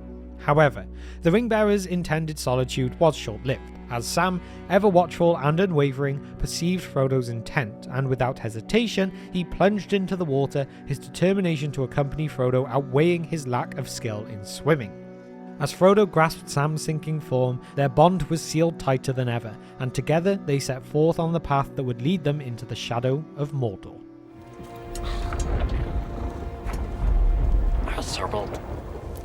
With it now just being Frodo and Sam, they made their way into the towering cliffs of the Emyn Muil, where the rocks seemed to claw at the sky. Here, Gollum, a creature twisted by the ring's dark influence, emerged from shadow to reclaim his precious. On February 29th, the creature pounced with wild eyes and wicked intent. Sam's hand reached for his blade, his mind set on ending the threat. Yet, it was Frodo who stayed the killing blow, binding Gollum with words of promise, a vow to lead them safely to Mordor, a vow on the precious. Sam watched with wary eyes, his heart filled with mistrust, but bound by Frodo's merciful command. Their journey to reach the Black Gate, although tense with heavy presence of lurking foes, was not too bad despite passing through the Dead Marshes and culminated on March 5th. As they reached the gate that stood as a daunting sentinel and watched over by many cruel eyes of all kinds of evil, they realised that the way was barred. The path seemed lost. Yet, in the moment of despair, Gollum spoke of a secret way, a path untrod by the enemy. Sam's suspicion of the creature grew. Every hiss, every furtive glance suggested betrayal. Nonetheless, they followed, for the quest demanded risk, even if it meant trusting the untrustworthy. As the trio ventured southward, the year passed into March, and through the verdant land of Ithilien, the War of the Ring revealed its far-reaching grasp. An Oliphant, massive and majestic, crossed their path, bearing warriors of Harad. Sam, ever the dreamer of tales and wonders, found a moment of joy in the midst of fear, reciting a poem about the beast of legend he never thought he'd see. Sam stood up, putting his hands behind his back as he always did when speaking poetry, and began. Grey as a mouse, big as a house, nose like a snake, I make the earth shake. As I tramp through the grass, trees crack as I pass. With horns in my mouth, I walk in the south. Flapping big ears beyond count of years, I stump round and round, never lie on the ground. Not even to die, Oliphant am I. Biggest of all, huge, old and tall. If you ever meet me, you wouldn't forget me. If you never do, you won't think I'm true. But old Oliphant am I, and I never lie. The wonder was short-lived, for soon after, Faramir, captain of Gondor, brother of Boromir, took them for spies. In private, Sam accidentally let slip about the ring, but Faramir managed to resist it, and in turn, both parties gained each other's trust, and they were let go the next day. Their journey continued. They passed the crossroads of the Fallen King, and then on to the Dark of Cirith Ungol by March 13th, a place where evil slept but never died. As they reached Minas Morgul, Gollum showed the hobbits the secret stairs that led up to the home of the great spider, Shelob, a creature from nightmares. Gollum had set them up, and it was here that Frodo fell to her poisonous sting. At that moment, Samwise faced terror incarnate. With the light of Galadriel in one hand and Sting in the other, he fought with a courage that defied his small stature, being the first person, man, elf, dwarf, or hobbit, to ever inflict a wound to the beast. The spider retreated, bested by the might of a hobbit's heart. With Frodo seemingly lifeless, despair gripped Sam. The weight of the ring was his to bear, and with a heavy heart, he resolved to complete the task alone, for Frodo. But fate was twisted again when orc voices revealed that Frodo was in fact still alive, captured but not lost, paralysed by the poison of the spider. Sam's journey had led him to the darkest pits, yet within him burned a light undimmed, a hope unquenched. That's for Frodo! And the Shire! And that's for my own Gather! Samwise Gamgee, driven by loyalty and love, scaled the orc-haunted passages of Cirith Ungol. Frodo lay in the darkness, bound and helpless, but Sam was on his way. Sam found a far emptier place than he had expected due to the internal slaughter of the Battle of Cirith Ungol. So, upon their reunion, he returned the ring to Frodo, illustrating his remarkable resistance to its malevolent pull. The departure from Cirith Ungol on March 15th was but the beginning of an arduous path through the desolation of Mordor. The very air was a poison, and the land a testament to the Dark Lord's ruinous reign. It was here on March 18th. They are then forced to join a line of orcs marching towards the Black Gate the next day. With cunning and quiet tenacity, they sparked confusion and slipped from the clutches of Sauron's minions. The plains of Gorgoroth lay before them, an expanse of barren waste that drained hope with each passing step. Over the next 5 days, the hobbits traversed this hellish landscape, driven by a single purpose of destroying the ring. Upon reaching the slopes of Mount Doom on March 25th, the burden of the ring weighed heavily upon Frodo. Sam, ever the source of steadfast support, reminded him of the Shire, of the memories of home that they fought so hard to preserve. Yet, Frodo, ensnared by the ring's crushing influence, admitted that he could no longer recall such beauty. When Frodo's strength was failing, Sam's did not. He took his friend upon his back, carrying him up the mountain, embodying his earlier vow, to carry Frodo when the ring could not be carried alone. It was on this harrowing climb that they encountered Gollum once more. In a scuffle, Sam proved his mettle by wounding the creature, but not killing him, for he now understood what it meant to be one of the ring bearers, what that ring truly did to a wearer's mind. But in the cracks of Doom, also known as Samath Naur, Sam's journey reached its zenith. He witnessed Frodo unable to relinquish the ring, claiming it for himself. The ring is mine. It was then that Gollum's intervention, though violent and tragic, led to the ring's end. In his lust for the precious, Gollum secured his own doom and inadvertently tripped the world's salvation as he tumbled into the Inferno.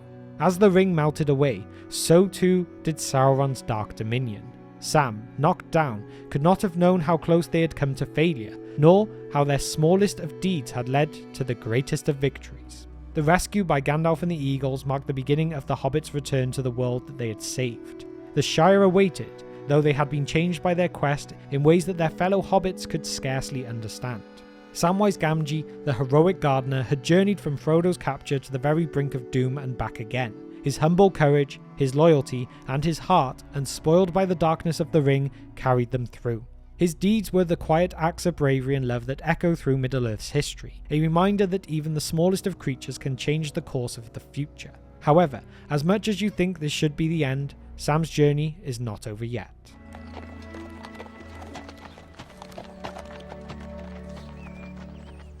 Sam sat back now that the quest was completed. He and Frodo were honoured at the Field of Cormallen and were there at the coronation of Aragorn into King Elisar II. Eventually, by the beginning of November, after a stopgap in Rivendell on their way, he would come to travel back to the Shire with Frodo, Merry and Pippin. When they finally set foot back in their home, he found not the peaceful green fields that he had left behind, but a land shadowed by trouble. It was a shock that would stir any heart, a stark contrast to the memories of home that had been the guiding light in the darkness of Mordor. The Shire had been overtaken by ruffians and despoilers, and the very earth that Sam loved was crying out for aid.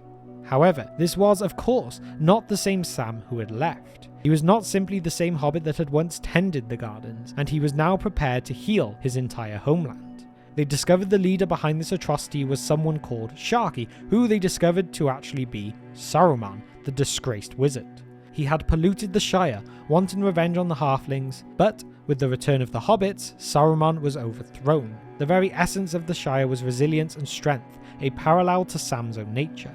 In the restoration that followed, Sam's efforts were akin to tending a garden after winter's harshness. Remember, he'd been given a box of earth by the Lady Galadriel, a gift with properties of renewal and growth. The finest garden in the Shire, he said, intent on bringing life back to the places where darkness had passed. He planted, he nurtured, and with care, he watched the Shire blossom once more under his hands. And in those hands, the hands of Samwise Gamgee, the Shire found its heart again, and in its healing, so too did the rest of the hobbits find their own resilience and hope rekindled.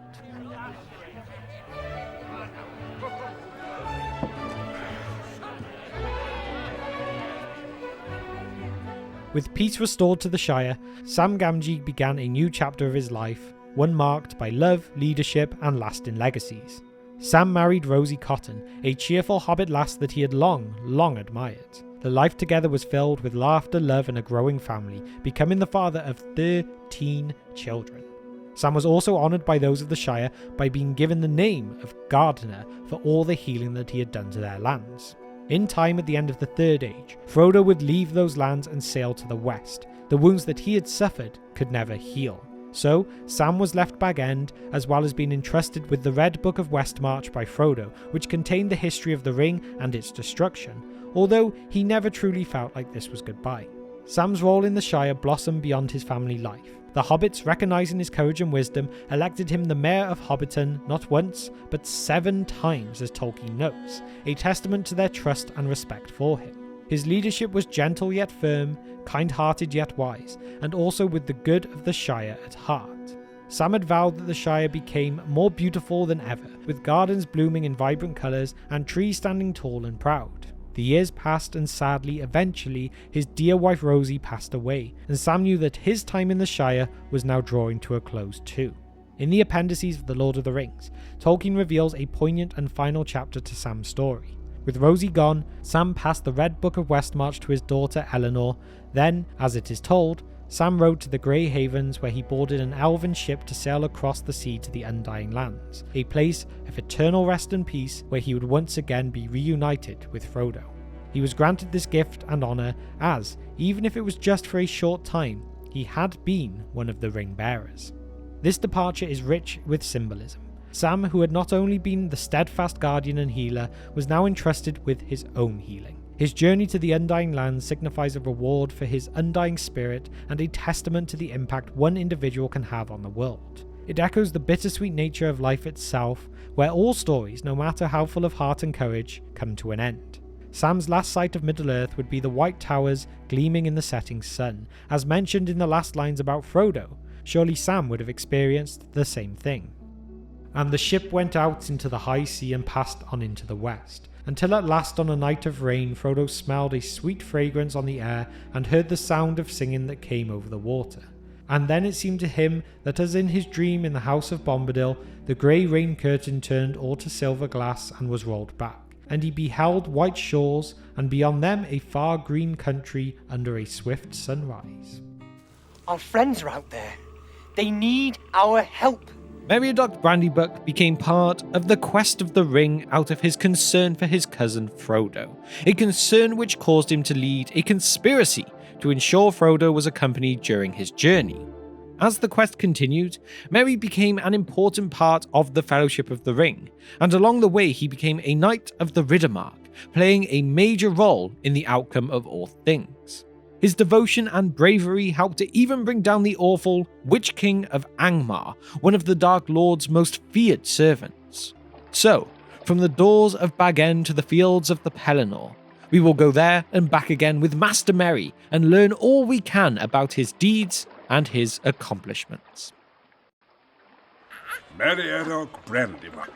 I might have known. Merry was born in 2982 of the Third Age, also known as 1382 in Shire reckoning, and no one would imagine just how important he was to become. Meriadoc, called Merry by his friends, was the only son and heir of the Master of Buckland, Saradoc Scattergold Brandybuck, and Esmeralda Brandybuck too, originally of the Took line. The Brandybucks were wealthy and a respectful family who lived in Buckland, across the Brandywine River, although some people in the Shire thought them rather strange folks. But that's not always uncommon for hobbits to think. It was by his mother, Esmeralda Took, that Merry was the cousin of Peregrin Took, or Pippin, a close friend and later his travelling companion. But really, little to nothing is truly known of his earliest years. What is interesting to note is that before the Journey of the Ring and the group setting out for Rivendell, Merry learned of Bilbo's magic ring by watching him one day disappear. He was hiding from the Sackville Bagginses, and Merry followed him until he reappeared. He also read through Bilbo's records and diary, the records of his adventures. Merry would not speak of this for about 17 years though, until the spring of 3018. When Frodo became alarmed and worried about Gandalf's intermittent visits after Bilbo's 111st birthday. Merry decided to help his friend and cousin Frodo, so he enlisted Pippin, Fatty Bolger, and Samwise Gamgee to uncover the truth that was being hidden. When they uncovered Frodo's intent to leave the Shire, Merry decided that he had to be accompanied. You can trust us to stick to you through thick and thin, to the bitter end. And you can trust us to keep any secret of yours closer than you keep it yourself. but you cannot trust us to let you face trouble alone and go off without a word. We are your friends, Frodo." Merry had helped Frodo move from Bag End to Crick Hollow, preparing the ponies and everything necessary for the journey. Afterwards, Merry led the party through the Old Forest, where he had visited once before. His knowledge was unable to protect each of them from the magic of the Old Forest, though. Merry awoke huddled inside a crack in Old Man Willow, Pippin already inside the tree too. But in the end, they were rescued from the Great Willow by Tom Bombadil and taken back to his wife Goldberry, two mysterious beings as to whose exact nature we have no real answers. But anyway, Tom would rescue the hobbits a second time when they got lost in the mist and lured into the mound of the Barrow Wights in the Barrow Downs. When Merry woke up from the spell, he remembered, a strange memory in fact, one that came to the surface of himself, long ago, as a warrior who fought against the Witch King of Angmar, and after these events, Merry would get a dagger of Westerness too, one that would come to play a decisive role in the battle with the Witch King later on.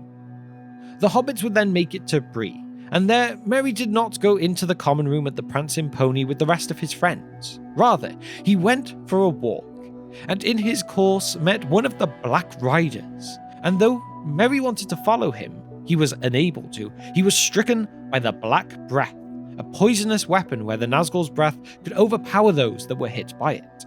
Some never wake from this, but Merry was lucky as Nob, a hobbit who worked at the Prancing Pony, found him and brought him back.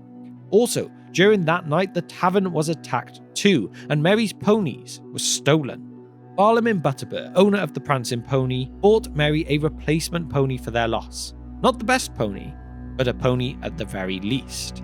And the hobbits would leave the inn at Bree in the company of Strider, who they had no way of knowing at this time was the heir of Isildur and the rightful king of Gondor and Arnor, since, they came from the Shire where there was little interest of the outside world. During their journey, Merry would often be the first to talk and make decisions for the hobbits, becoming somewhat of a leader of the four of them. When they arrived at Rivendell, with Frodo still in recovery from being stabbed by the Morgul blade, Merry spent his time at the home of the Lawmaster studying the maps and learning of places where he might go next. As the council deliberated and Frodo's companions chosen, Merry insisted he be able to go too. Elrond wanted Merry and Pippin to return to the Shire to warn the people there, but it would be Gandalf who convinced Elrond to allow the hobbits to continue on with Frodo.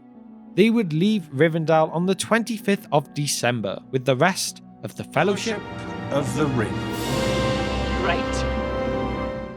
Merry was not really involved now until the gates of Moria, while everyone else seemed stumped. Merry, of all the members, was the one to help Gandalf find the way forward, albeit accidentally. "I was wrong after all," said Gandalf, and Gimli too. Merry, of all people, was on the right track. The opening word was inscribed on the archway all the time. The translation should have been, "Say friend and enter." I had only to speak the Elvish word for friend, and the doors opened. Quite simple. Despite appearing to be the smartest, this did not stop him having his moments of a fool either. In Moria, he nearly fell into an ancient well when running ahead of the others. Although, he would happily then wear a blindfold into Lothlorien too to show solidarity with Gimli on the matter, and he and Pippin would receive the same gifts from Galadriel too, being small silver bells, each with a clasp wrought like a golden flower. As the remaining company then travelled along the Anduin, Merry, having grown up as a Brandybuck, was unafraid of the water like many of the Hobbiton hobbits were. He had some skill with boats, which proved useful. When the Fellowship reached Amon Hen and set about deciding where to go next, Merry and Pippin went to search for Frodo when it was realised he was missing, only then to fall into the hands of a group of orcs and Uruk-hai. Unfortunately for the two hobbits, they were kidnapped and being taken to Isengard, as Boromir, the great warrior of Gondor, could not stop this happening.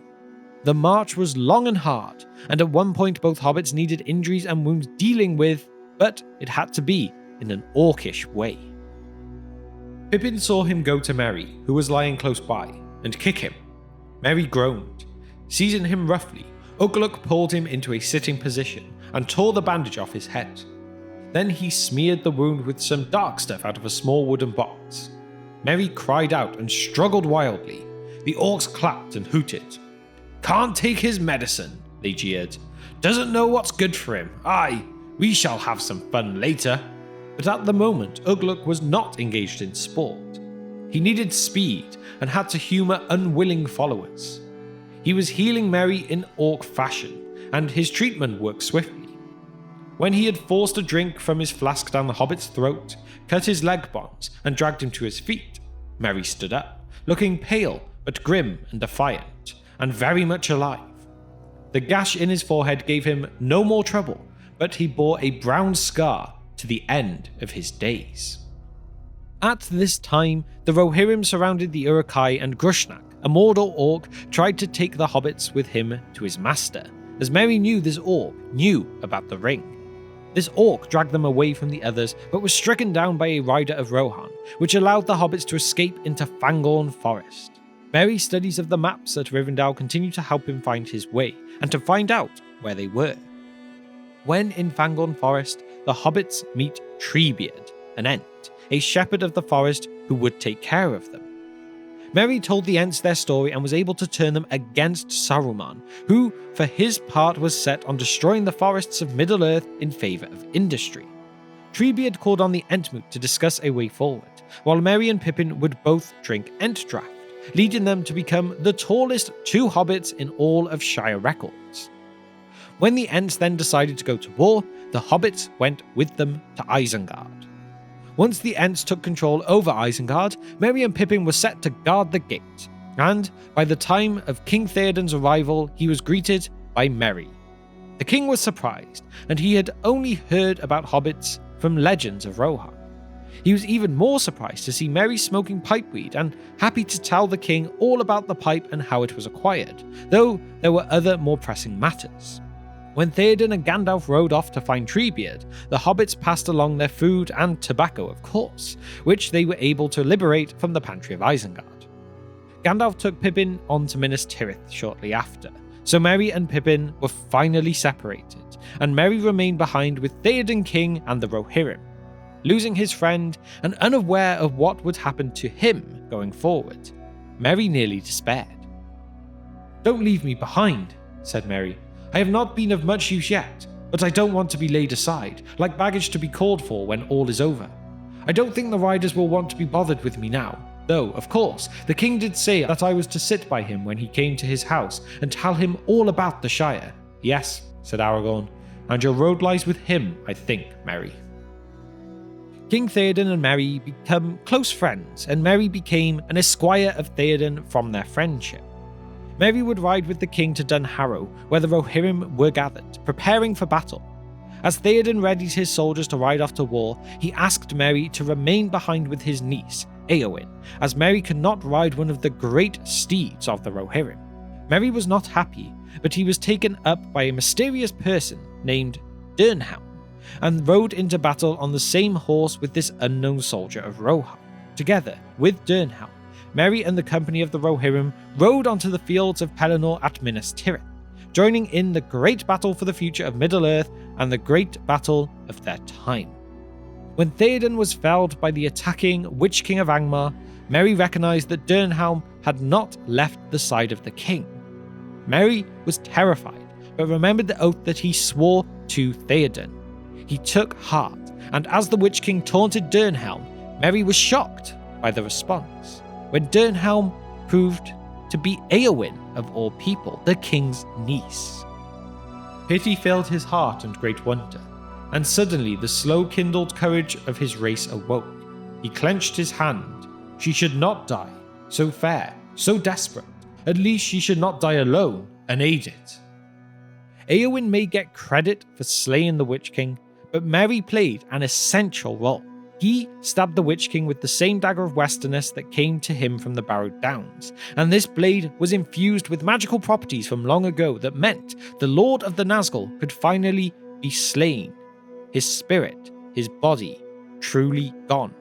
After the Witch King was defeated, Merry remained at Theoden's side until his dying breath. Theoden and Éowyn were taken to the city and the Houses of Healing after the battle was over, But Merry, being hobbit-sized, had been mainly overlooked. He wandered the streets aimlessly. Merry was left numb, with the hand that held his blade cold and without feeling. As he wandered through the city streets, he was found by none other than Pippin. "Help me, Pippin. It's all going dark again, and my arm is so cold." "Lean on me, Merry lad," said Pippin. "Come now, foot by foot. It's not far." "Are you going to bury me?" said Merry. "No, indeed," said Pippin, trying to sound cheerful, though his heart was wrung with fear and pity. "No, we are going to the Houses of Healing." Cured by Aragorn, Merry received the same treatment and Athelas that Aragorn had asked Samwise to get for Frodo after being stabbed by the Morgul blade. Merry had been there and back again, at the knife's edge of the wrong side of the battle, and yet nothing could bring this hobbit down. Albeit, he could play no part in the Battle of the Morannon at the end of it all, due to these injuries. I think we might have made a mistake leaving the Shire, Pippin. In the aftermath of the war, at Theoden's funeral, Merry carried the king's arms and rode on a litter with the procession. Also, before departing back to the Shire, he was gifted a great horn by Éomer and Éowyn, rumoured to have been from the remains of Scatha the dragon from many years before. When the hobbits did return to the Shire though, they found it had been overtaken by a mysterious stranger called Sharky and his ruffians. Merry used that gifted Horn of the Mark to gather and organise the hobbit militia before they would fight in the Battle of Bywater and come out victorious. They discovered Sharky was a disgraced Saruman, and this did not scare Merry away. Once victorious, Merry and Pippin were written at the foremost of a scroll of glory dedicated to those who fought in the battle. To the hobbits, Merry and Pippin were heroes. They looked like royalty riding through the Shire in their livery, nearly 4 feet 5 inches tall, and having lived through the events that no hobbit could ever truly imagine in their wildest dreams. With their adventure over, Merry and Pippin travelled with Frodo to the Grey Havens to bid their friend goodbye. After Frodo sailed into the west, Merry and Pippin lived at Crickhollow for a time. In the 11th year of the Fourth Age, Merry became the Master of Buckland, known then as Meriadoc the Magnificent. Some years later, Aragorn, now known more as King Elessar, would grant Merry the title of Councillor of the Northern Kingdom, along with Sam and Pippin, and, in the end, he married Estella Bolger, the sister of the legendary Fredegar Fatty Bolger, and they had at least one son together. Merry also established a library on the history of Eriador and Rohan at Brandywine Hall, writing several books himself, which included The Reckoning of Years, Old Words, and Names of the Shire and Herbalism of the Shire too. He continued to visit Rivendell, and from time to time Rohan and Gondor were visited too, where he would meet up again with Éowyn and her husband Faramir in Ithilien. When he was just 102 years old, he was sent for by King Éomer and passed the office of Master of Buckland to his son. He and Pippin rode to Rohan and remained there with him until the king's death in 63 of the Fourth Age in the autumn. The next year, the hobbits travelled to Gondor and remained there until the end of their days, although the exact year of this is unknown. Then they were buried in the shrine of Rathdinan among the very great of the men of Gondor in honour. When King Elessar then died in the year 120 of the Fourth Age, it was said that the bodies of the two hobbits were placed next to his, next to maybe the greatest of Gondor's kings to have ever lived. A magnificent honour for a magnificent hobbit. Right. Where are we going? Our beloved Peregrin Took was the youngest of the four halflings, being born in 2990 of the Third Age. While we know Merry was once able to glimpse Bilbo turn invisible and watch until he reappeared, Pippin was less aware of many of the things going on around him, albeit maybe because he was younger. He is by no means a complete fool though, and he was still part of the conspiracy group keeping a close eye on our Frodo Baggins. But what more is there to Pippin than most of us already know? Let's look at his full story now. And Peregrin Took. I might have known. As mentioned, Pippin was born in 2990 of the Third Age, and this was to his parents of Paladin and Eglantine Took. The hair on his head and legs, which were especially hairy even for a hobbit, were almost golden and curly. Pippin would have 3 sisters, Pearl, Pimpernel, and Pavinka, all of whom were older than him. However, being the only boy of Paladin, this meant Peregrin was his heir and therefore would one day get the title of Thane of the Shire, of which Paladin was the 31st of these. Growing up, Pippin would embrace his mischievous side. He grew up being great friends with Frodo Baggins and Meriadoc Brandybuck, as all 3 of them were descended from the old Took, and especially he and Merry enjoyed their times wandering the Marish in the East Farthing, visiting Farmer Maggot, as well as having a good drink and a pipe when possible too. There is not really much else known of Pippin's earliest years, as he seemed to just enjoy being a hobbit before coming of age. However, saying that, he would not even come of age, being 33 for a hobbit, until the year after returning to the Shire. But that is of course just jumping ahead a little bit too much. So let's move on to some times now that we are all a bit more familiar with, however movie fans may not know the true story. Pippin would attend Bilbo's leaving party, but would only be an 11-year-old youngling at this time, so it takes a few years later before he becomes a bit more involved. When Frodo begins to act mysterious, Pippin is party to this conspiracy, with the eavesdropping and double-dealing Samwise Gamgee, and of course Merry and Fatty too. The lovable Pippin calls to mind the way we hear Bilbo describing hobbits, their character and characteristics, and it is perhaps we have a representative of the Shire and its smug, blissful lack of knowing or being known by the rather large and rather dangerous world beyond its borders. But what the film conveys as somewhat idyllic, somewhat like a slice of Eden, an ideal for what is good and wholesome is, in the book, shown to be more perhaps smug and indifferent, the generation of whom Bilbo was to come and shake up. Bilbo's transformation from the events that comprise The Hobbit made him a local legend, and the rumours of his wealth and strange goings-on inspire a new generation. A generation of young hobbits whose attitudes towards Bilbo looks more like admiration and intrigue, not the worlds beyond gossipy, rumour-mongering and isolationism young and particular hobbits who comprise the greater fellowship of the Ring through our story. You can see how Peregrin is one of those slightly different hobbits than those that came before him. But being the youngest of the 4 sets him certain disadvantages, not least of all being that he is, of course, sometimes being a fool of a Took. Despite this, just as we have Frodo and Sam being heroic in spite of their shortcomings, so will Pippin come to play his role with bravery, courage, and honour. At the beginning of the mission to destroy the ring, he was smaller than the rest of the hobbits because, really, he was the youngest. Frodo being 50, Sam being 38, Merry being 36, and of course Pippin was just 28. Peregrin Pippin Took agreed to accompany Frodo on his journey to Rivendell, being in the year 3018 of the Third Age, and be the first of the hobbits to complain of tiredness and hunger before even leaving the Greater Shire. He would be present as they pass through Bucklebury and meet the High Elves, which were led by Gildor, a great honour that he respected. And despite the Nazgul being on their tails, Pippin still wished to stop for a good drink at the Golden Perch at Stock, but he was outvoted here. After reaching Buckland, he revealed himself to be one of the conspirators, and he refused to let Frodo go on without him. His Took blood was definitely coming out strong here. This is where the hobbits then enter the Old Forest, with Pippin getting caught by Old Man Willow, before being rescued by a certain yellow-booted Tom Bombadil. Pippin very much enjoyed his time at Tom's house, and when they left, he was one of the fools as the group were then caught by the Barrow Wights, with Tom having to come to their rescue again. However, thanks to the bright blue-jacketed Tom, the 4 hobbits did eventually make it to Bree and the Prancing Pony, where he discovered It comes in paints? Pippin would continue in the group with their new mysterious friend, Strider. He would be present at Weathertop and make it to Rivendell with the others, albeit without any real actions of note.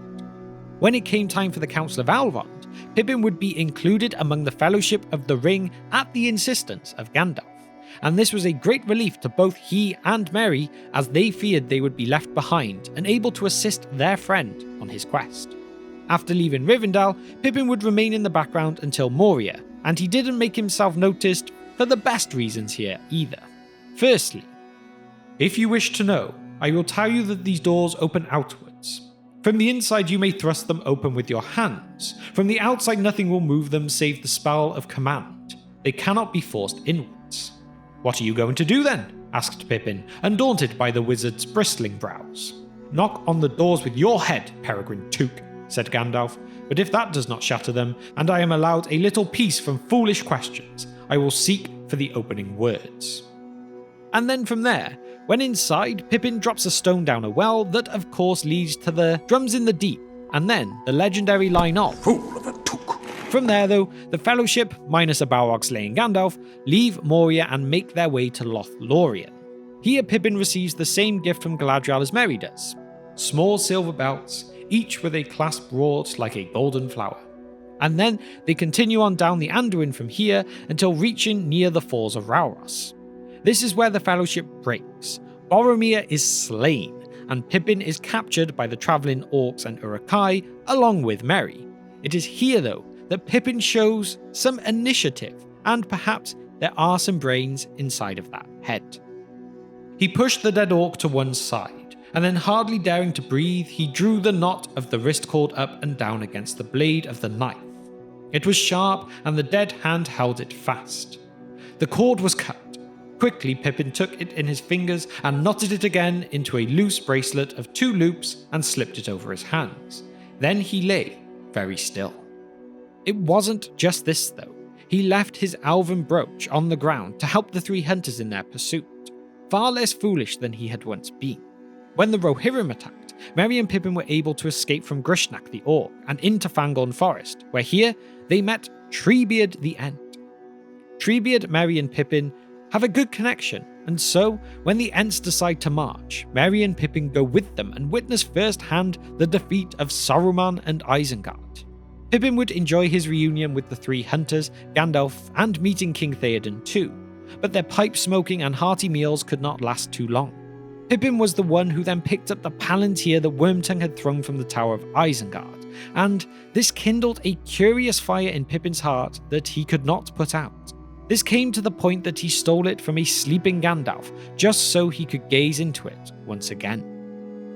At first the globe was dark, black as jet, with the moonlight gleaming on its surface. Then there came a faint glow and stir in the heart of it, and it held his eyes, so that now he could not look away. Soon all the inside seemed on fire.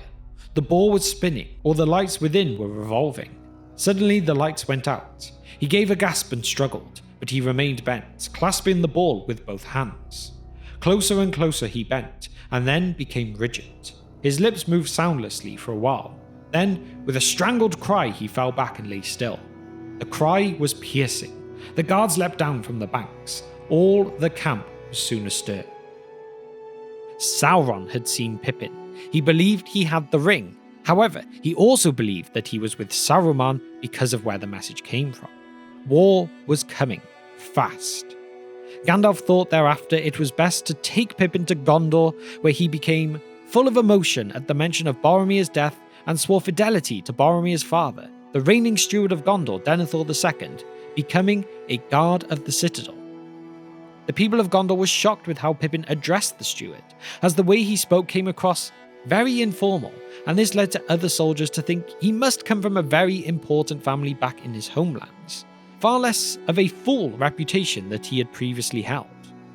Pippin would also become good friends with a soldier of Gondor named Beregond, and his son too, Birgil, and this friendship would be essential when it came time to save a wounded Faramir being burnt alive by his mentally broken father. Beregond held off the guards while Gandalf saved the day, all thanks to Pippin. Guard of the citadel indeed. Once the siege of Minas Tirith had been won, Pippin went and found his best friend Merry wandering the streets after having his wounds overlooked because of his small size, and so he took him to the houses of healing to be looked after. Size matters not though. It is not the size of the hobbit in the fight which matters, but the size of the fight within that hobbit's heart which will come to the fore over and over again. This came to be even more apparent when the forces of good marched and took part in the Battle of the Morannon.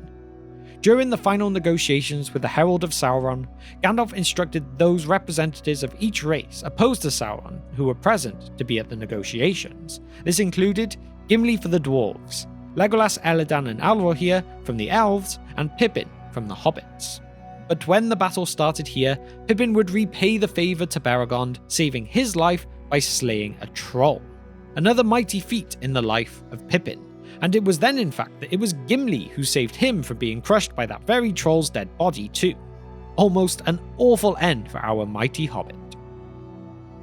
With the war now over, Pippin witnessed the crowning of that once mysterious stranger in the prancing pony as King Elisar of the reunited kingdom of Gondor and Arnor, and shortly after, he and the other hobbits would return home to the Shire.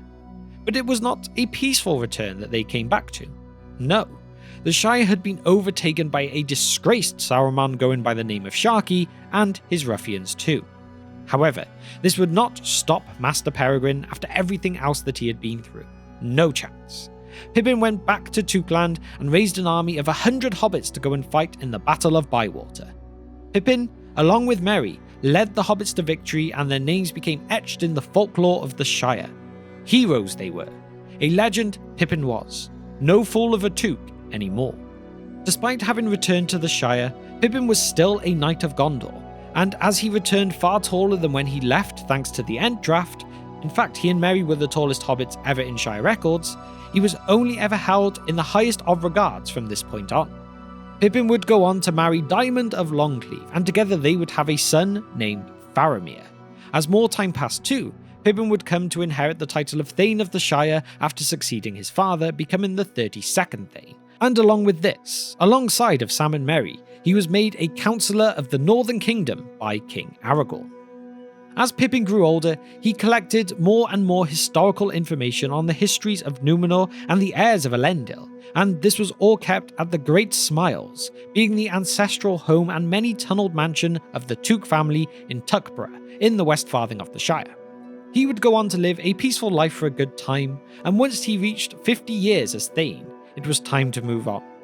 He and Merry passed on their titles, possessions, and memories to their sons, and left the Shire to spend some time in Rohan before moving on to Gondor too. It would be here that eventually the two hobbits would pass on, although the exact year of the deaths is unknown. The bodies of both hobbits would be laid in Rathdinnen, where the great of Gondor were laid to rest, and when Aragorn himself passed in 120 of the Fourth Age, the bodies of both hobbits were laid to rest next to his. Anything but a foolish honour.